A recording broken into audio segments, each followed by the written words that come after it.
안녕하세요. 잘생긴 이민남입니다. 자, 41강 시작해 보도록 하겠습니다. 우리 41강부터는 필기 기출 문제를 풀어볼 텐데요. 간단하게 먼저 좀 필기에 관해서 설명을 해드리면, 지금 우리의 수업 구성은 41강부터 43강까지는 정독하는 생각으로 문제를 읽어보세요. 그래서 여기에 해당하는 문제 중에서 여러분들이 설명을 읽어보시고 문제를 풀 수 있으면 또 문제를 푸시고, 그 다음에 쭉 정독하는 기분으로 어떤 유형의 문제들이 나오는지 쭉 읽어보시는 것도 도움이 되실 겁니다. 그래서 문제를 보고 설명을 보고 문제를 푸는 식으로, 이런 식으로 문제를 3회차 정도 푸시면 어느 정도 여러분들이 이 문제에 나오는 유형들을 익히실 수가 있으실 거예요. 그러면 이제 그 이후부터 4회차 기출문제부터는 여러분들이 먼저 문제를 푸시고, 그 다음에 동영상으로 같이 보고, 그 다음에 컴시비티로 시간이 지난 다음에 여러분들이 복습 차원에서 컴시비티로 문제를 다시 풀어보시면, 컴시비티 사이트는요 나중에 설명을 해드리겠습니다. 그래서 여러분들이 컴퓨터로 시험을 보시잖아요. 똑같이 나와 있어요. 그래서 문제를 체크를 하면 그 부분에서 채점이 되고 합격인지 불합격인지 다 나오거든요. 그리고 내가 틀린 문제에 해당하는 오답 풀이가 또 나와 있어요. 그래서 이렇게 해서 하나의 기출을 3번 정도 보시는 거예요. 그렇게 해서 10회차 정도의 기출문제를 풀어보시면 좀 무난하게 필기시험을 볼 수 있지 않을까라고 생각을 해봅니다. 20문제를 기준으로요 12문제 이상을 맞추셔야 됩니다. 그런데 과목당 6, 7문제는 우리가 맞출 수 있는 문제가 나와요. 우리는 엑셀이나 액세스도 기출문제 적응하기까지 좀 문제를 풀어보셨잖아요. 그래서 여기 있는 부분들은 내가 컴퓨터를 사용하거나 엑셀이나 액세스 기출문제를 한번 풀어봤다 라고 하면 6, 7문제 정도는 좀 쉽게 나오는 문제들이 있습니다. 그 문제들은 우리가 물론 다 맞추셔야 되고요. 그리고 3, 4문제는 보기 4개에서요. 2개의 보기는 지울 수가 있어요. 이건 아니야, 이건 아니야. 이렇게 해서 2개 지울 수 있는데, 2개의 보기에서 아리까리한 문제가 나옵니다. 그게 50% 정도 확률로 2개 중에 하나를 찍어야겠죠? 정답을 찍으셔야겠죠? 그래서 그런 문제가 3, 4문제가 나오고, 그 다음에 또 3, 4문제는 정확히 우리가 알고 있으면 풀 수 있는 문제가 나옵니다. 정확히 내가 기출문제에서 풀어봤거나, 아니면 내가 이 부분만 정확히 알고 있어 라고 하면 풀 수 있는 문제가 또 3, 4문제가 나오고요. 그리고 나머지 3, 4문제는 전혀 모르는 문제가 나와요. 전혀 생뚱맞게 모르는, 한 번도 본 적이 없는 문제가 3, 4문제가 나옵니다. 이거는 확률은 4개 중에 하나를 찍어야 되니까 25%겠죠. 그래서 이렇게 문제들이 구성이 되고요. 여기에서 12문제 이상 맞추면 됩니다. 그리고 여러분들이 공부를 하실 때 학과 시험 공부처럼 그것보다는 조금 덜 하셔도 돼요. 그렇지만 여러분들이 운전면허 필기 시험을 본다? 라고 했을 때는 그것보다는 훨씬 더 많이 하셔야 됩니다. 그래서 그 중간보다는 조금 위에 그 정도로 공부를 하시면 좀 수월하게 필기 시험을 패스할 수 있습니다. 자, 그러면 한번 문제를 보면서 또 얘기를 해볼까요? 1번부터 보도록 하겠습니다. 다음 중 컴퓨터 및 정보기기에서 사용하는 펌웨어에 관한 설명으로 옳은 것은, 펌웨어 문제는 자주 출제가 되는 것 같아요. 그래서 펌웨어에 해당하는 부분들을 한번 이해하고 있으면 이런 문제들은 맞출 수가 있겠죠. 그래서 펌웨어 같은 경우는 핸드폰을 기준으로 한번 생각해 보세요. 이 필기 시험에 나오는 컴퓨터는 우리 그 스마트폰이라고 생각하셔도 좋을 것 같아요. 그렇게 해서 좀 생각을 하시면 좀 연결되는 부분들이 많더라고요. 그래서 스마트폰 기준으로 내가 아이폰을 사용한다고 했을 때 아이폰의 기능을 80%를 사용하고 있어요. 하드웨어 성능을 기준으로요. 근데 우리는 iOS를 업그레이드를 하면 우리가 사용하지 않았던 기능이 생기고, 그리고 또 조금 느렸던 기능들이 좀 빠릿빠릿 움직이고 이런 것들이 있잖아요. 그러니까 컴퓨터 게임으로 치면 패치를 하면 뭐 그 기능들이 서로 이렇게 밸런스가 맞춰진다든가 캐릭터끼리 밸런스가 맞춰진다는 이런 거 얘기하는 거예요. 그래서 펌웨어를 통해서 하드웨어는 그대로지만 하드웨어 성능을 80% 사용하고 있었다면 100%로 끌어올려주는 그런 기능들을 하는 게 펌웨어라고 합니다. 그래서 주로 하드디스크의 부트 레코드 부분에 저장된다? 아니요. 펌웨어는 롬에 저장되는 거예요. 롬에 저장이 되고 인터프린터 방식으로 번역되어 실행된다. 아니요. 한 줄 한 줄 이렇게 해석해서 번역해서 실행되는 건 아닙니다. 그냥 내가 펌웨어 업그레이드를 하면 내가 패치 우리 어플 받아서 패치하는 것처럼 게임에 패치하는 것처럼 그 프로그램을 받아서요. 그냥 패치를 해주는 거예요. 실행을 해주는 겁니다. 운영체제의 일부로 입출력을 전담한다? 이거는 컴퓨터의 채널에 관한 얘기죠. 그래서 입출력을 전담하는 부분들은 채널, 소프트웨어 업그레이드만으로 기능을 향상시킬 수 있다. 4번이죠. 그래서 소프트웨어의 업그레이드만으로 기능을 향상시킬 수 있다. 그러면 펌웨어가 소프트웨어예요? 아니에요. 하드웨어 식으로 구성이 되어 있어서요. 하드웨어 일부분으로 볼 수 있는 제품을 말한다. 라고 나와 있죠. 그쵸? 그래서 이렇게 해서 정답이 4번을 체크하시면 맞을 것 같고요. 자, 2번은 다음 중 수의 표현에 있어 진법에 대한 설명으로 옳지 않은 것은 10진수, 8진수, 2진수, 12진수 이것들은 좀 어려운 부분이에요. 그죠? 자, 우리는 숫자를 2진수, 8진수, 16진수, 10진수로 표시를 할 수가 있습니다. 2진수라는 거는요, 이 세상에 숫자가 1과 0 두 개뿐이 없는 거예요. 8진수라는 거는요, 0부터 7까지 7개만 있는 거예요. 16진수는 0에서 15. 왜 1부터 안 세요? 컴퓨터는 0부터 세는 겁니다. 또 0, 1이라고 쓸까요? 그리고 얘는요, 0에서 9까지. 그래서 이렇게 숫자들이 나눠지는데 16진수 같은 경우에 10, 10, 11, 12 이렇게 쓰지 못하고 0에서 9까지 쓰고요. A에서 10, F, 15 라고 해서 0에서 9, A에서 F까지의 16진법을 표시를 하시는 거예요. 그래서 얘는요 2의 8승이니까 몇 개가 들어가냐면 2의 3승만큼 들어갑니다. 그러면 2의 3승은 2 곱하기 2 곱하기 2니까 8이잖아요. 얘는 2의 4승이 되겠죠. 그래서 이렇게 표시가 되고 있어요. 문제를 보기를 한번 볼게요. 16진수는 0에서 9까지의 숫자와 A, F까지 문자로 표현하는 진법으로 한 자리 수를 표현하는데 4개의 비트가 필요하다. 맞죠? 그럼 얘는 일단 지울 수 있어요. 요거는 알아둡시다. 16까지, 0에서 9까지, A에서 F까지가 16진수를 표현한다는 거. 자, 두 번째요. 2진수, 8진수, 16진수, 10진수를 실수로 변환하려면 정수 부분과 소수 부분을 나누어서 변환하려는 각 진수의 자리값과 자리의 지수승을 곱한 결과값을 모두 더하여 계산한다. 뭔 말인지 모르겠죠? 그쵸? 자, 10진수의 정수를 2진수, 8진수, 16진수로 변환하려면 10진수의 값을 변환한 진수로 나누어 더 이상 나눠지지 않은 때까지 나누고 몫을 제외한 나머지를 역순으로 표시한다. 내가요 12.5를 2진수로 표시하고 싶어요. 그러면 우리는 어떻게 해요? 정수 부분을 기준으로 2를 6으로 나눠주니까 나머지가 0, 2를 3으로 나누니까 나머지가 0, 그리고 2를 1로 나누니까 3을 2로 나누니까 나머지가 1, 그 다음에 얘를 1을 2로 나누니까 나머지가 1. 그러면 1, 1, 0, 0이잖아요. 그리고 점 5는 우리는 여기에 2를 곱해주는 겁니다. 2를 곱해줘서 얘는 2를 곱하면 0.5 곱하기 2가요 1.0이 되잖아요. 그쵸? 그럼 여기에 1을 써주시는 거예요. 그래서 여기에 이진수라고 표시를 해주는 겁니다.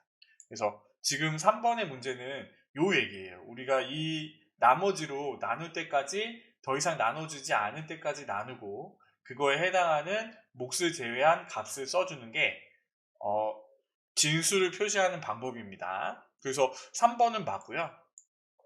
자, 2번 같은 경우에 무슨 말이냐면 지금 우리는 이진수로 계산을 했잖아요. 그래서 여기에 있는 값을 우리가 계산을 하려고 보면 1의 자리, 10의 자리, 100의 자리, 1000의 자리 이렇게 나눠져 있습니다. 그럼 얘는요 2의 0승으로 계산을 하고 2의 1승, 2의 2승, 2의 3승으로 표시를 해주는 거예요. 그리고요 여기에 있는 소수점 아래는 어떻게 하냐면 2의 0, 1, 2, 3이니까 여기는 뭐가 될까요? 빼기 1. 그리고 여기에 뭐 0, 0, 0, 0, 0이 있다면 빼기 2, 빼기 3 이런 식으로 되겠죠. 그래서 얘를 계산을 하면 2의 0승은요 1이니까 1이고, 얘는 2의 1승은 2고, 2의 2승은 4고, 얘는 8이고, 그래서 위에 있는 숫자랑 곱해주는 거예요. 그래서 8이 남고 4가 남고 0은 곱해봤자 0이죠. 그쵸? 그럼 8 더하기 4는 12가 되고요. 그쵸? 12. 그 다음에 여기는 어떻게 될까요? 2의 2분의 1승이니까 2분의 1이 되겠죠. 그쵸? 그러면 얘랑 2분의 1을 곱하면 얘는 2를 1로 나누면 0.5가 되잖아요. 그러면 12.5가 되는 거예요. 12.5가. 그래서 여기 있는 부분도 맞죠? 이진수, 8진수, 16진수를 정수 부분과 소수 부분으로 나누어서 각 진수의 자리값과 자리의 지수승을 곱한 값. 그래서 여기에 있는 값과 곱한 값을 더해주는. 그래서 3번도 맞습니다. 8진수를 16진수로 변환하려면 8진수의 뒤에서부터 두 자리씩 자른 후 각 진수의 16진수를 한 자리로 계산한다. 우리는 16진수가 2의 4승이라고 했잖아요. 그렇죠? 그래서 우리는 4자리씩 나눠야겠죠? 그래서 4번이 틀렸는데, 이런 문제는 사실은 우리가 알고 풀지는 않을 것 같아요. 그래서 이런 문제를 일단은 봐두시고, 아, 이런 문제들이 나오네? 라고 해서 일단은 지울 수 있는 거 지우고, 그 다음에 고민하면서 정답을 선택하면 되겠죠. 그래서 4번이 4자리씩 자른 후 계산을 해야 된다라고 해서 좀 4번이 오답이고요. 자, 3번 넘어가도록 하겠습니다. 다음 중 정보 보안을 위한 비밀키 암호화 기법의 설명으로 옳지 않은 것은? 비밀키가 있고요. 공개키가 있습니다. 이거는 잘 구분하셔야 돼요. 이것도 잘 나오는 문제 중에 하나예요. 그래서 비밀키 암호화 기법이랑 공개키의 암호화 기법은 먼저 이걸 볼까요? 자, 대칭키가 있고 비대칭키가 있어요. 그래서 얘는 이렇게 생각을 하면 됩니다. 비밀키라는 거는 서로 알고 있는 거예요. 내가 A라는 사람과 B라는 사람이 서로 ABC, 1, 2, 3, 4로 압축을 해서 보내줘 라고 이렇게 결정하는 게 대칭키예요. 서로 대칭되게 있는 겁니다. 근데 공개키는요, 비대칭키는 어떤 거냐면 이렇게 돼 있는 거예요. 그래서 내가 A라는 1, 2, 3, 4라는 패스워드를 정해서 1, 2, 3, 4로 압축을 해주세요 라고 얘기를 해주는 거예요. 그러면 여기서는 비대칭으로 돼 있어서 복호하는 암호를 푸는 사람은 자기가 패스워드를 정해 놓는 거예요. 이게 비대칭 키입니다. 그래서 대칭 키는 비밀키, 서로 비밀번호를 알고 있어서 압축을 하고 그 다음에 그 비밀번호로 복호화, 압축을 풀고, 비대칭 키는요 공개키라고 해서 내가 이렇게 설명을 해볼까요? A반, B반, C반이 있어요. 그러면 A반은 너네 전부 다 압축할 때 A로 압축을 해, B반은 B로 압축을 해, C는 C로 압축을 해, 이렇게 얘기를 해주는 거예요. 그러면 각각의 친구들이 압축을 할 때 A, B, C로 이렇게 각각 반마다 A, C로 나눴어요. 그런데 비대칭 키는 뭐냐면 내가 A반에 압축된 게 있고 B반이 압축된 게 있고 C반이 압축된 게 있잖아요. 그럼 요 안에 각각의 친구들이 자기네들 그 주소를, 이름과 성별과 연락처를 뭐 압축을 해서 보냈어요. 그러면 내가 얘를 풀려면 공개 키인 경우에 얘는 A로 압축됐고 얘는 B로 압축됐고 얘는 C로 압축됐습니다. 근데 공개 키인 경우에 우리는 A에 압축된 이 부분을 풀려고 하면 1번 친구의 생년월일을 넣는 거예요.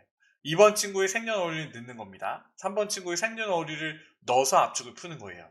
그래서 비밀키 암호화 기법 대칭키인 경우에 암호화 복호화 속도가 빠르다. 왜냐하면 서로 알고 있으니까 그냥 그 비밀번호를 넣으면 압축이 되는 거예요. 압축이 되고 복호화가 되는 겁니다. 그리고 알고리즘이 단순하고 파일의 크기가 작다. 그런데요, 반대로 공개키는요, 암호화 복호화 속도가 느리다. 왜요?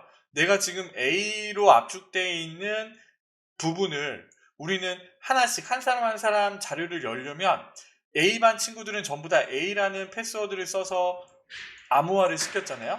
그런데 내가 각 친구들의 이 자료를 보려면 어떻게 해야 되냐면 이 친구들에 해당하는 생년월일을 내가 넣어줘야 돼요. 그래서 암호화와 복호화 속도가 느려요. 알고리즘이 복잡하겠죠. 왜? 한 사람 한 사람 한 사람의 패스워드를 다 집어넣어서 계산을 해야 되니까. 그래서 요렇게 좀 구분을 해서 생각을 하시면 됩니다. 대칭키랑 비대칭키의 요 차이점 반대겠죠. 그쵸? 사용자의 증가에 따라 관리해야 할 키의 수가 상대적으로 많아진다. 내가 이렇게 하면 한 사람 한 사람씩 다 패스워드를 만들어야겠죠. 그쵸? 그런데 비대칭키, 공개키 같은 경우는 어떻게 해요? A반은 A로 압축을 해.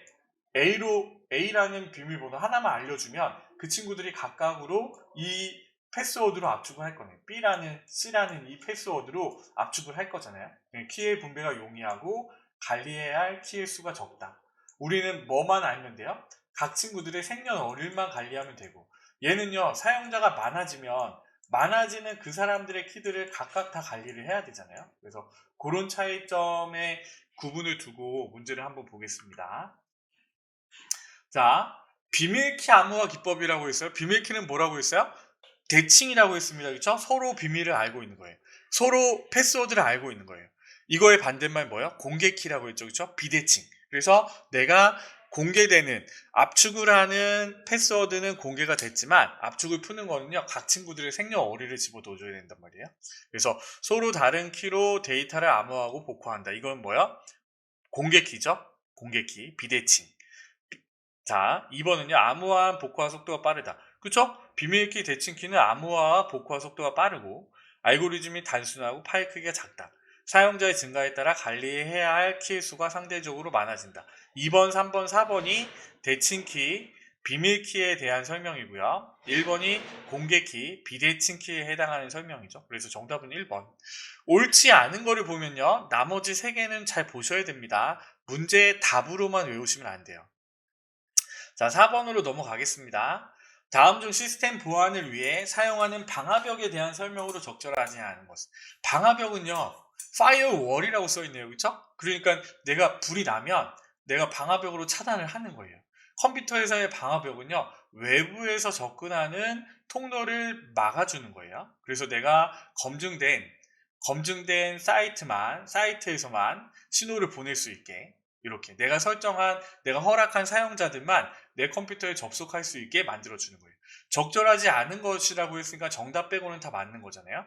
IP 주소 및 포트 번호를 이용하거나 사용자 인증을 기반으로 접속을 차단하여 네트워크 출입로를 단일화한다. 맞는 얘기고 얘는 지우면 되겠죠. 그렇죠? 명백히 허용되지 않은 것은 금지한다 라는 적극적 방어 개념을 가지고 있다. 왜요? 안에서 허락을 해줘야지만 들어올 수가 있잖아요. 그렇죠? 자, 2번도 봤고 방화벽을 운영하면 바이러스와 내부의 새로운 위험에 효과적으로 대처할 수 있다. 방화벽은요, 외부에서 들어오는 것만 막아주는 겁니다. 내부에서는 막을 수가 없어요. 내가 내부에 있는데 다른 사람이 내 컴퓨터의 패스워드를 알고 있어요. 그러면 내가 없을 때 이 패스워드를 쳐가지고 들어와서 컴퓨터를 사용할 수가 있잖아요. 그렇죠? 그래서 방화벽은 외부의 위험만 제거할 수 있다 라고 좀 생각을 하고 계시면 됩니다. 3번이 정답이네요. 로그 정보를 통해 외부 침입의 흔적을 찾아 역추적할 수 있다. 방화벽에 들어왔다가 내가 신호를 보냈어요. 내 컴퓨터에 들어오려고 밖에서 B라는 컴퓨터에서 신호를 보냈어요. 그러면 그 신호의 흔적을 찾아서 IP를 추적하거나 이렇게 해볼 수가 있겠죠. 그래서 방화벽은 외부의 불법적인 침입을 막아준다. 바이러스 백신의 기능이고 내부의 침입은 막을 수 없다. 자, 정답이 3번이고요. 4번으로 넘어가도록 하겠습니다. 윈도우즈 운영체제에서의 백업과 복원에 관한 설명으로 옳지 않은 것은 2021년 문제부터는 윈도우 10에 해당하는 문제가 나옵니다. 그런데 윈도우 7에 해당하는 문제들도 봐두세요. 거의 변한 게 별로 없거든요. 거의 비슷합니다. 그래서 그냥 윈도우 문제를 보시되 윈도우 XP 문제는 보실 필요 없어요. 기출문제를 푸실 때 2014년, 15년 이전에는 이전 기출문제들은 윈도우 XP 문제, 그 다음에 윈도우 전 버전 문제들이 나오거든요. 그러면 그런 문제들은 볼 필요 없고 윈도우 7이나 윈도우 10 정도? 그 정도의 문제들은 여러분들이 기출문제를 보면서 푸시면 됩니다. 백업과 복원에 관한 설명으로 옳지 않은 것이래요. 그러면 나머지 3개는 맞는 거죠.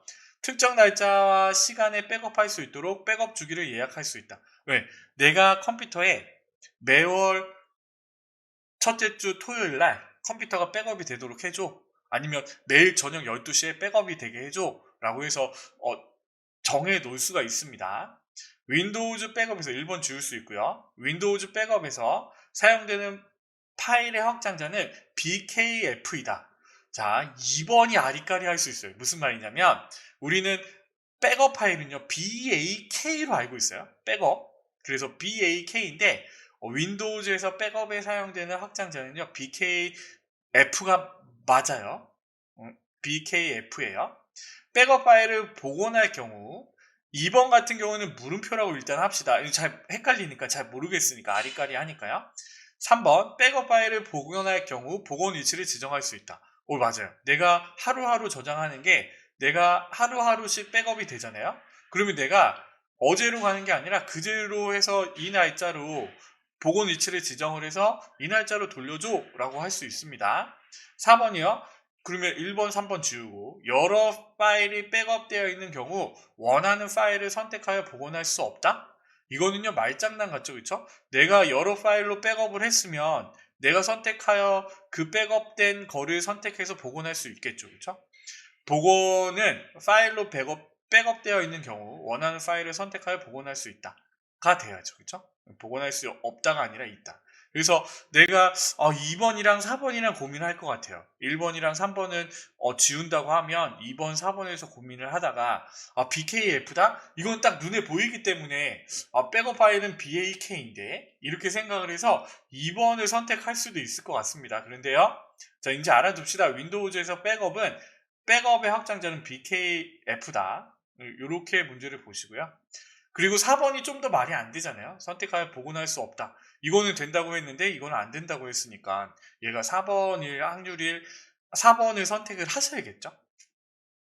자, 6번은 보너스 문제고요. 6번은 우리 잘 알잖아요. 다음 중 스마트폰을 모뎀처럼 활용하는 방법으로 컴퓨터나 노트북 등의 IT 기기를 스마트폰에 연결하여 무선 인터넷을 사용할 수 있게 하는 기능은 테더링이라고 하죠. 테더링. 그쵸? 핫스팟도 많이 쓰잖아요. 핫스팟으로 해서 와이파이 설정을 만들어서 다른 친구들이 내 핫스팟에서 들어와서 인터넷을 사용할 수 있게.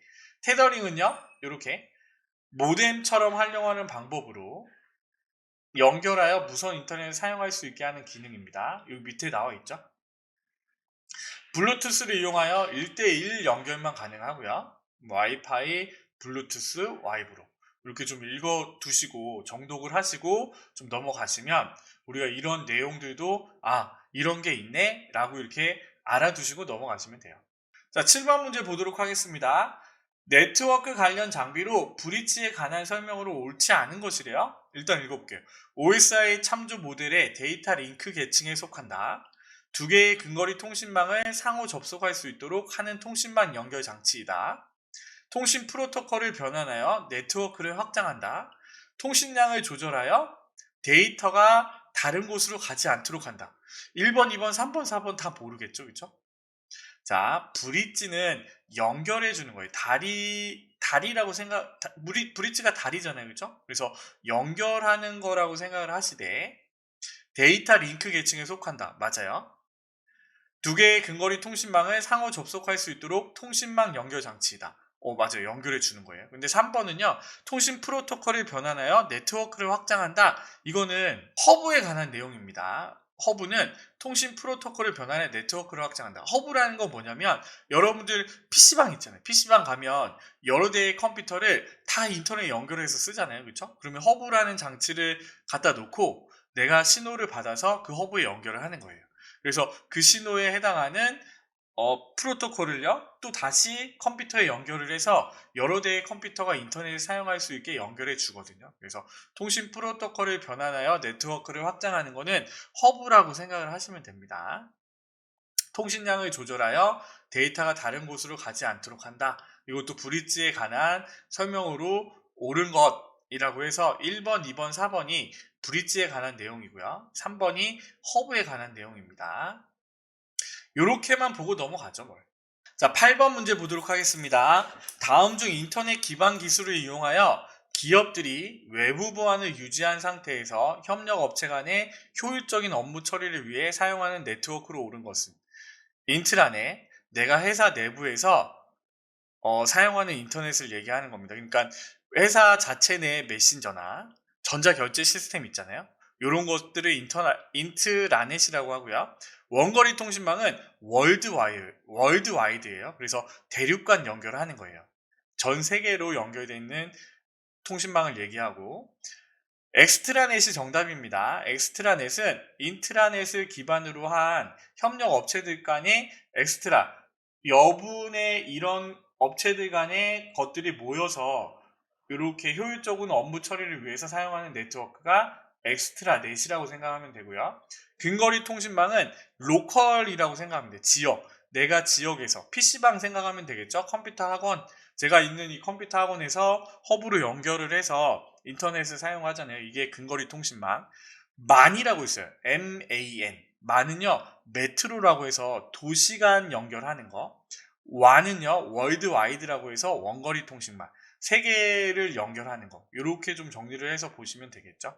인트라넷은요, 회사 자체 내에서 사용하는 통신망. 엑스트라넷은 이런 회사 자체 망들을 연결해 놓는 거라고 생각을 하면 됩니다.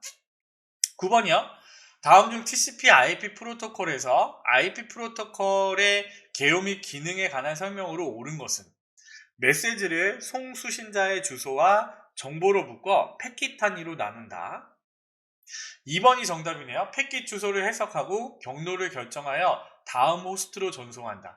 이게 IP 프로토콜의 역할이고 1번, 3번, 4번은 TCP에 관한 설명입니다. 그래서 다시 한번 읽어볼까요? 메시지를 송수신자의 주소와 정보로 묶어 패킷 단위로 나눈다.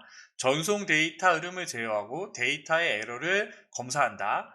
OSI 7계층에서 전송 계층에 해당한다. 그래서 정답이요. 2번이 IP에 관한 내용이고 1번, 3번, 4번이 TCP 프로토콜에 관한 설명입니다.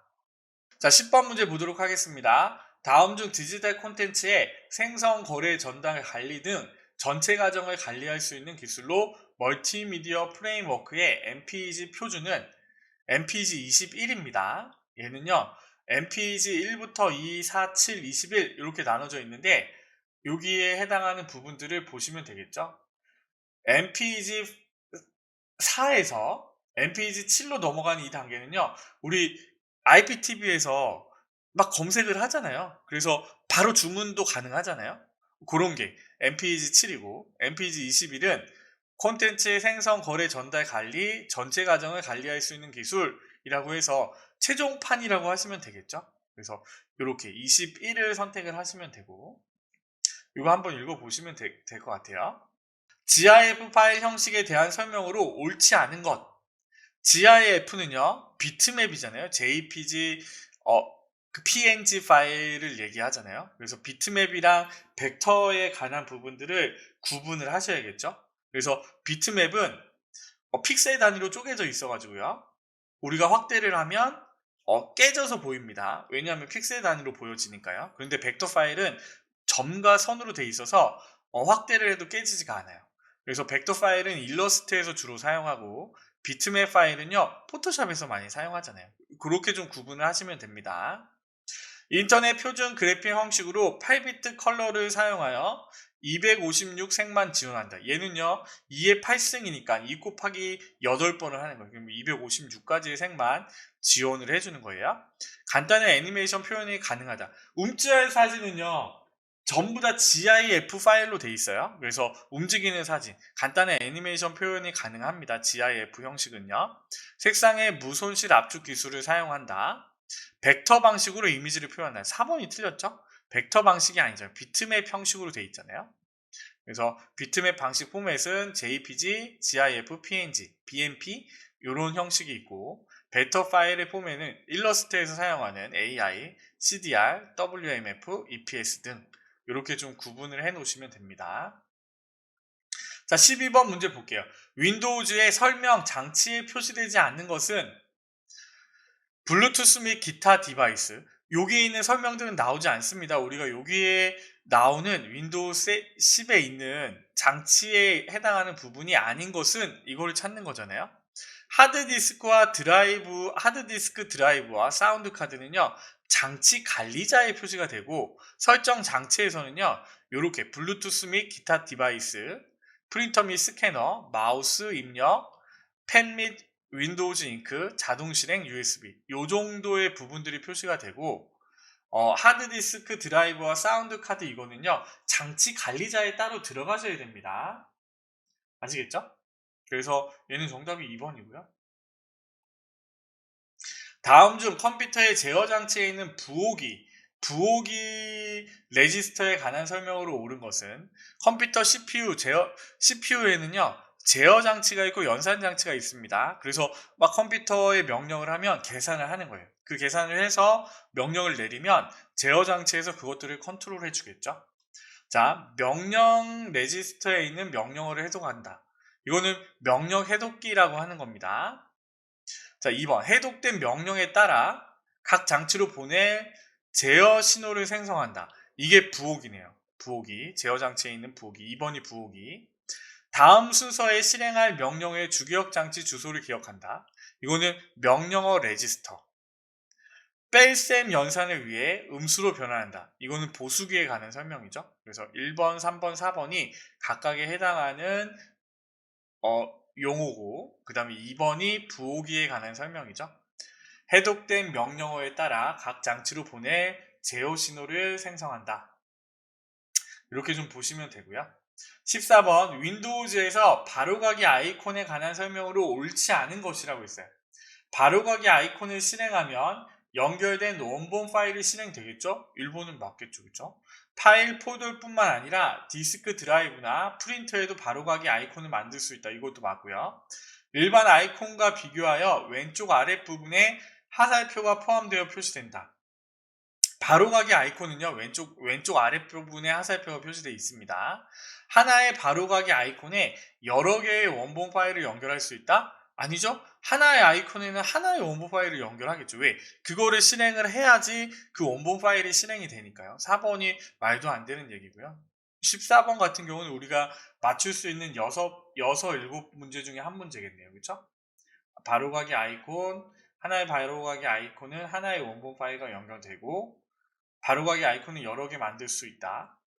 파일이나 폴더를 선택하고 컨트롤 시프트 드래그 하면 아이콘이 만들어진다. 바로가기 아이콘의 확장자는 INK다. 링크 LNK, 소문자 L, NK다. 꺾어진 화살표가 있는 아이콘이 바로가기 아이콘이고, 원본 파일과 다른 위치에 만들 수 있다. 그래서 여기 있는 부분들을 알면 바로가기 아이콘에 해당하는 부분들은 문제를 풀 수가 있겠죠. 이런 거는 안 외우셔도 됩니다. 그냥 한번 쓱 읽어보시면 돼요. 윈도우즈에서 파일이나 폴더, 프린트 드라이브 등 컴퓨터 자원의 공유에 관한 설명으로 옳지 않은 것은 다 복합적인 거네요. 파일, 폴더, 프린터 드라이브에 대한 설명. 옳지 않은 거래요. 공유 폴더에 대한 접근 권한은 사용자에 따라 다르게 설정할 수 있다. 맞겠죠? 내가 사용자에 따라 슈퍼바이저가 될 수 있고 그냥 게스트가 될 수 있고 그냥 표준 사용자가 될 수 있잖아요. 그래서 그런 부분들은 그거에 따라서 구분을 할 수가 있어요. 공유할 건지 말 건지 할 수 있고요. 탐색기의 주소 표시줄에 원원 로컬호스트를 입력하면 네트워크를 통한 공유한 파일이나 폴더를 확인할 수 있다. 네, 윈도우에서 공유를 해놓으면 로컬호스트에서 보여지는 거예요. 2번도 맞고, 탐색기의 공유 기능을 이용을 하면 파일이나 폴더를 쉽게 다른 사용자와 공유할 수 있다. 맞겠죠? 내가 공유된 폴더에 내가 파일을 넣어놓으면 이게 공유된 폴더이기 때문에 다 보여지겠죠. 공유한 파일명 뒤에 달러를 붙이면 네트워크의 다른 사용자가 해당 파일을 사용하고 있는지 여부를 바로 확인할 수 있다. 4번은 말이 안 되는 얘기예요. 달러를 붙인다고 해서 네트워크 사용자가 사용하는 여부를 확인할 수 있지는 않습니다. 일반적으로 공유 폴더 이름에는 달러 기호가 붙어 있는데 네트워크의 다른 사용자가 해당 파일을 사용하는지는 알 수가 없어요. 자, 그래서 정답이 4번이고요. 이게 만약에 정답이 표시 안 돼 있다고 하면 아마 이 부분들을 읽으면요, 되게 아리까리할 겁니다. 그래서 1회차, 3회차까지는 여러분들이 그냥 이렇게 쭉 읽어보세요. 읽어보고, 이렇네. 이렇게 생각을 하시고 넘어가세요. 자, 16번이요. 다음 중 출력 장치인 디스플레이 어댑터와 모니터에 관련된 용어의 설명으로 옳지 않은 것은 픽셀, 화면을 이루는 최소 단위로서 같은 크기의 화면에서 픽셀 수가 많을수록 해상도가 높아진다. 맞죠? 똑같은 화면에 픽셀이 많아요. 그러면 조밀도가 되게 높겠죠? 그러면 선명도가 높아져요. 해상도가 높아지는 겁니다. 자, 2번 해상도. 모니터 화면의 픽셀 수와 관련이 있으며 픽셀 수가 많을수록 표시할 수 있는 색상의 수가 증가한다? 픽셀 수가 많을수록 색상의 수가 증가하는 건 아니에요. 픽셀 수가 많을수록 선명도가 높아지는 거예요. 그래서 내가 고해상도의 이미지를 보면 내가 3분의 2만 보였던 게 고해상도로 보여지면요, 3분의 전체가 다 보이는 거죠. 선명하게 보이고 더 또렷하게 보이고. 그렇지만 그림은 더 작아지겠죠, 그렇죠? 왜? 더 많은 부분이 보여져야 되니까. 그래서 해상도는 2번이 잘못됐어요. 점 간격. 픽셀들 사이의 공간을 나타내는 것으로 간격이 가까울수록 영상은 선명하다. 점 간격이 서로 조밀조밀할수록 영상은 선명해집니다. 재생률. 픽셀들이 밝게 빛나는 것을 유지하기 위한 것으로 재생률이 높을수록 모니터의 깜빡임이 줄어든다. 네, 정답은 2번이고요. 색상의 수가 증가하는 건 아닙니다. 이거는 전혀 생뚱맞은 얘기예요. 자, 17번 보도록 하겠습니다.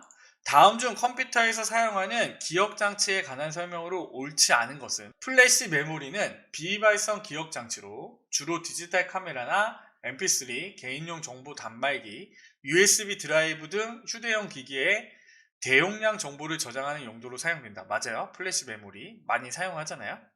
하드디스크 인터페이스 방식은 EIDE, SATA, 스카시 방식 등이 있다. 이것도 맞아요. SATA 방식이 지금 우리가 사용하는 방식이고요. EIDE가 예전에 마스터 드라이브랑 슬레이브랑 이렇게 설정을 해서 들어가야 되는 방식. 그리고 스카시 방식은요, 예전에도 있었고 지금도 사용하고 있어요. 이거는 전문가들이 사용하는 방식인 것 같아요. 스카시는요. 자, 3번 캐시 메모리는 CPU와 주기억 장치 사이에 위치하여 두 장치 간의 속도 차이를 줄여 컴퓨터의 처리 속도를 빠르게 하기 위한 메모리다. CPU에 캐시 메모리가 있는지 없는지에 따라서 CPU의 가격이 천차만별 차이가 나요. 캐시 메모리가 있으면요, CPU에서 속도를 더 빠르게 해줄 수가 있어요. 캐시에서 또 계산을 해주기 때문에 더 속도가 빨라집니다. 가격도 훨씬 더 비싸져요. 그런데 똑같은 사양의 CPU라도 캐시 메모리가 없으면 걔는 가격이 많이 싸요. 그래서 캐시 메모리의 역할은 두 장치 간의 속도 차이를 줄여서 컴퓨터의 처리 속도를 빠르게 해주는 게 캐시 메모리. 여기도 맞는 얘기고요. 연관 메모리는 보조기억 장치를 마치 주기억 장치 같이 사용하여 실제 주기억 장치 용량보다 기억 용량을 확대하여 사용하는 방법이다.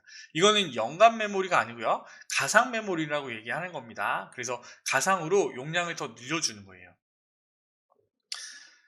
자, 연관 메모리는요, 기억된 내용에 의해 데이터에 직접 접근하는 메모리를 얘기한다. 이렇게 좀 보시면 되겠고, 18번은요, 우리가 풀 수 있는 문제. 패치 버전 소프트웨어에 관한 설명으로 옳은 것은, 우리 뭐 게임의 패치나 어플의 패치를 한다고 하잖아요. 정식으로 대가를 지불하고 사용하는 소프트웨어이다. 뭐 상용 소프트웨어에 대한 내용이고, 홍보용으로 사용기간이나 기능에 제한된 소프트웨어이다. 데모 버전, 그쵸? 트라이얼 버전 얘기하는 거고, 오류 수정이나 성능 향상을 위해 프로그램 일부를 변경해주는 소프트웨어, 이게 패치 프로그램이죠. 정식 프로그램 출시 전에 테스트용으로 제작되어 일반인에게 공개하는 소프트웨어다. 이거는 베타 버전이고. 그리고 18번은요, 우리가 맞출 수 있는 문제. 19번도 마찬가지예요. 다음 중 컴퓨터에서 사용하는 압축 프로그램에 관한 설명으로 옳지 않은 것이래요. 자, 압축한 파일을 모아 재압축을 반복하면 파일 크기를 계속 줄일 수 있다? 이건 말이 안 됩니다. 한 번만 압축되는 거예요. 압축된 파일을 압축하면요, 용량이 계속 줄어들면 용량이 없어지게요. 그쵸? 아닙니다. 압축은 파일의 용량은 줄일 수는 있지만 여러 번 압축해도 한 번 압축한 것과 용량이 같다. 자, 그럼 2번, 3번, 4번은 맞는 답이겠죠? 여러 개의 파일을 압축하면 하나의 파일로 생성되어 파일 관리를 용이하게 할 수 있고, 대부분의 압축 프로그램에는 분할 압축이나 암호 설정 기능이 있다. 파일의 전송 시간과 비용을 절약하고 디스크 공간을 효율적으로 사용할 수 있다. 이거 같은 경우에 1번이 아닌 거를 알고 있으면요, 정확하게 풀 수 있는 문제잖아요. 그렇죠? 근데 만일에 아닌다 하더라도 3번, 4번은 지울 수 있을 것 같아요. 여러 개의 파일을 압축하면 하나의 파일로 생성되어 파일 강의를 용이할 수 있다. 2번도 뭐 마찬가지로 지울 수 있을 것 같고. 그래서 정답이 1번이에요. 자, 20번 문제 보도록 하겠습니다. 윈도우즈에서 바탕화면의 바로가기 메뉴에 관한 설명으로 옳지 않은 것은, 이거는 바탕화면의 바로가기 요걸 얘기하는 겁니다. 그래서 바탕화면에서 Shift F10 키를 누르면 Shift F10 키를 누르면 요 바로가기 메뉴가 이렇게 생기죠.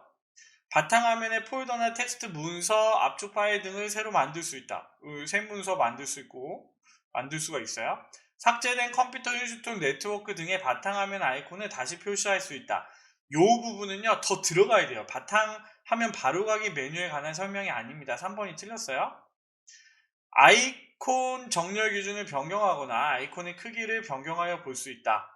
정렬 기준을 이렇게 볼 수가 있죠. 얘는요 3번은 여기서 개인 설정에 들어가서 테마에 들어가서 여기 있는 바탕 아이콘 설정, 여기 있는 여기에 부분에 들어가서 우리가 체크를 할지 안 할지 선택할 수 있습니다. 삭제된 컴퓨터 휴대용 네트워크, 이거는 삭제된 게 아니라 가려져 있는 거예요. 그래서 3번이 잘못됐고요. 자, 이렇게 보고 스프레드 시트로 바로 넘어가 보도록 하겠습니다. 21번부터 40번까지 문제가 엑셀 스프레드 시트 문제입니다. 21번이요. 피벗 테이블에 대한 설명으로 옳지 않은 것은, 여러분들 우리 3번의 1번 문제가 분석 작업 1번 문제가 피벗 테이블 문제였잖아요. 자, 피벗 테이블 보고서를 작성한 후 원본 데이터를 수정하면 피벗 테이블 보고서에 자동으로 반영된다. 원본 데이터를 수정을 해서 갖고 올 때는요 새로 고침을 눌러야겠죠, 그렇죠? 그래야지 그 원본 데이터에 해당하는 내용들이 피벗 테이블에 반영이 되는 겁니다. 그냥 두면요 피벗 테이블은 그대로 그냥 설정되어 있는 부분 그대로 되는 거예요. 다시 불러와줘, 다시 새로 고침해서 불러와줘야 되는 거예요. 1번이 틀렸네요. 2번, 3번, 4번은 맞는 말이죠. 피벗 테이블 필드 목록에서 보고서에 추가할 필드 선택 시 데이터 형식이 텍스트거나 논리값인 필드를 선택하여 행 레이블 영역에 추가한다. 자, 이거는 뭐 우리가 X축 느낌, Y축 느낌 해서 집어넣는 거 그 얘기하는 거고요. 감 영역에 추가된 필드가 2개 이상이면 시그마 값이 옆으로 생겼잖아요. 그래서 행 레이블, 열 레이블에 옮겨주면 그 합계 값이 행 기준, 열 기준으로 바꾸기도 됐잖아요. 열 레이블, 행 레이블 단추를 클릭하여 레이블 필터나 값필드를 설정할 수 있다. 2번, 3번, 4번은 우리가 할 수 있는 부분이고 1번이 잘못됐네요. 자, 22번 보겠습니다. 매크로 문제네요. 자, 아래와 같이 설정한 상태에서 매크로 기록 대화 상자에 확인을 누른다. 그리고 어떻게 했냐면 내가 선택한 이 부분에서요. 밑으로 A2, A6의 범위를 선택을 했어요. 밑으로 한 칸 내려와서 선택을 했습니다. 그쵸? 그 다음에 글꼴 스타일을 굵게로 지정했어요. 기록 중지를 누르고 서식 매크로를 완성을 했대요. 그럼 C1셀에 커서를 놓고 서식 매크로를 실행하면 어떻게 될까요? 밑으로 한 칸 내려와서 C2부터 C6까지 선택한 다음에 굵은 스타일로 적용하겠죠? 3번이네요. 그렇죠? 그래서 이 부분은 매크로가 내가 선택한 부분을 기준으로 그 아래를 선택해 줬잖아요. 그럼 내가 지기를 선택한 부분에서 밑에 해당하는 값들을 선택을 하고 서식을 적용하는, 그래서 3번이 정답이고, 23번이요. 시나리오 요약 보고서에 대한 설명으로 옳지 않은 것은, 시나리오가 지금 몇 개가 만들어졌어요? 호황일 때, 불황일 때 2개의 시나리오가 만들어졌고요. 냉장고 세탁기 판매 예상 판매 금액에 해당하는 이름이 정의되어 있습니다. 근데 CO는 이름이 정의되어 있지 않네요. 그렇죠? 자, 호황과 불황 2개의 시나리오 작성한 시나리오 요약 보고서는 셀 워크시트에 표시된다.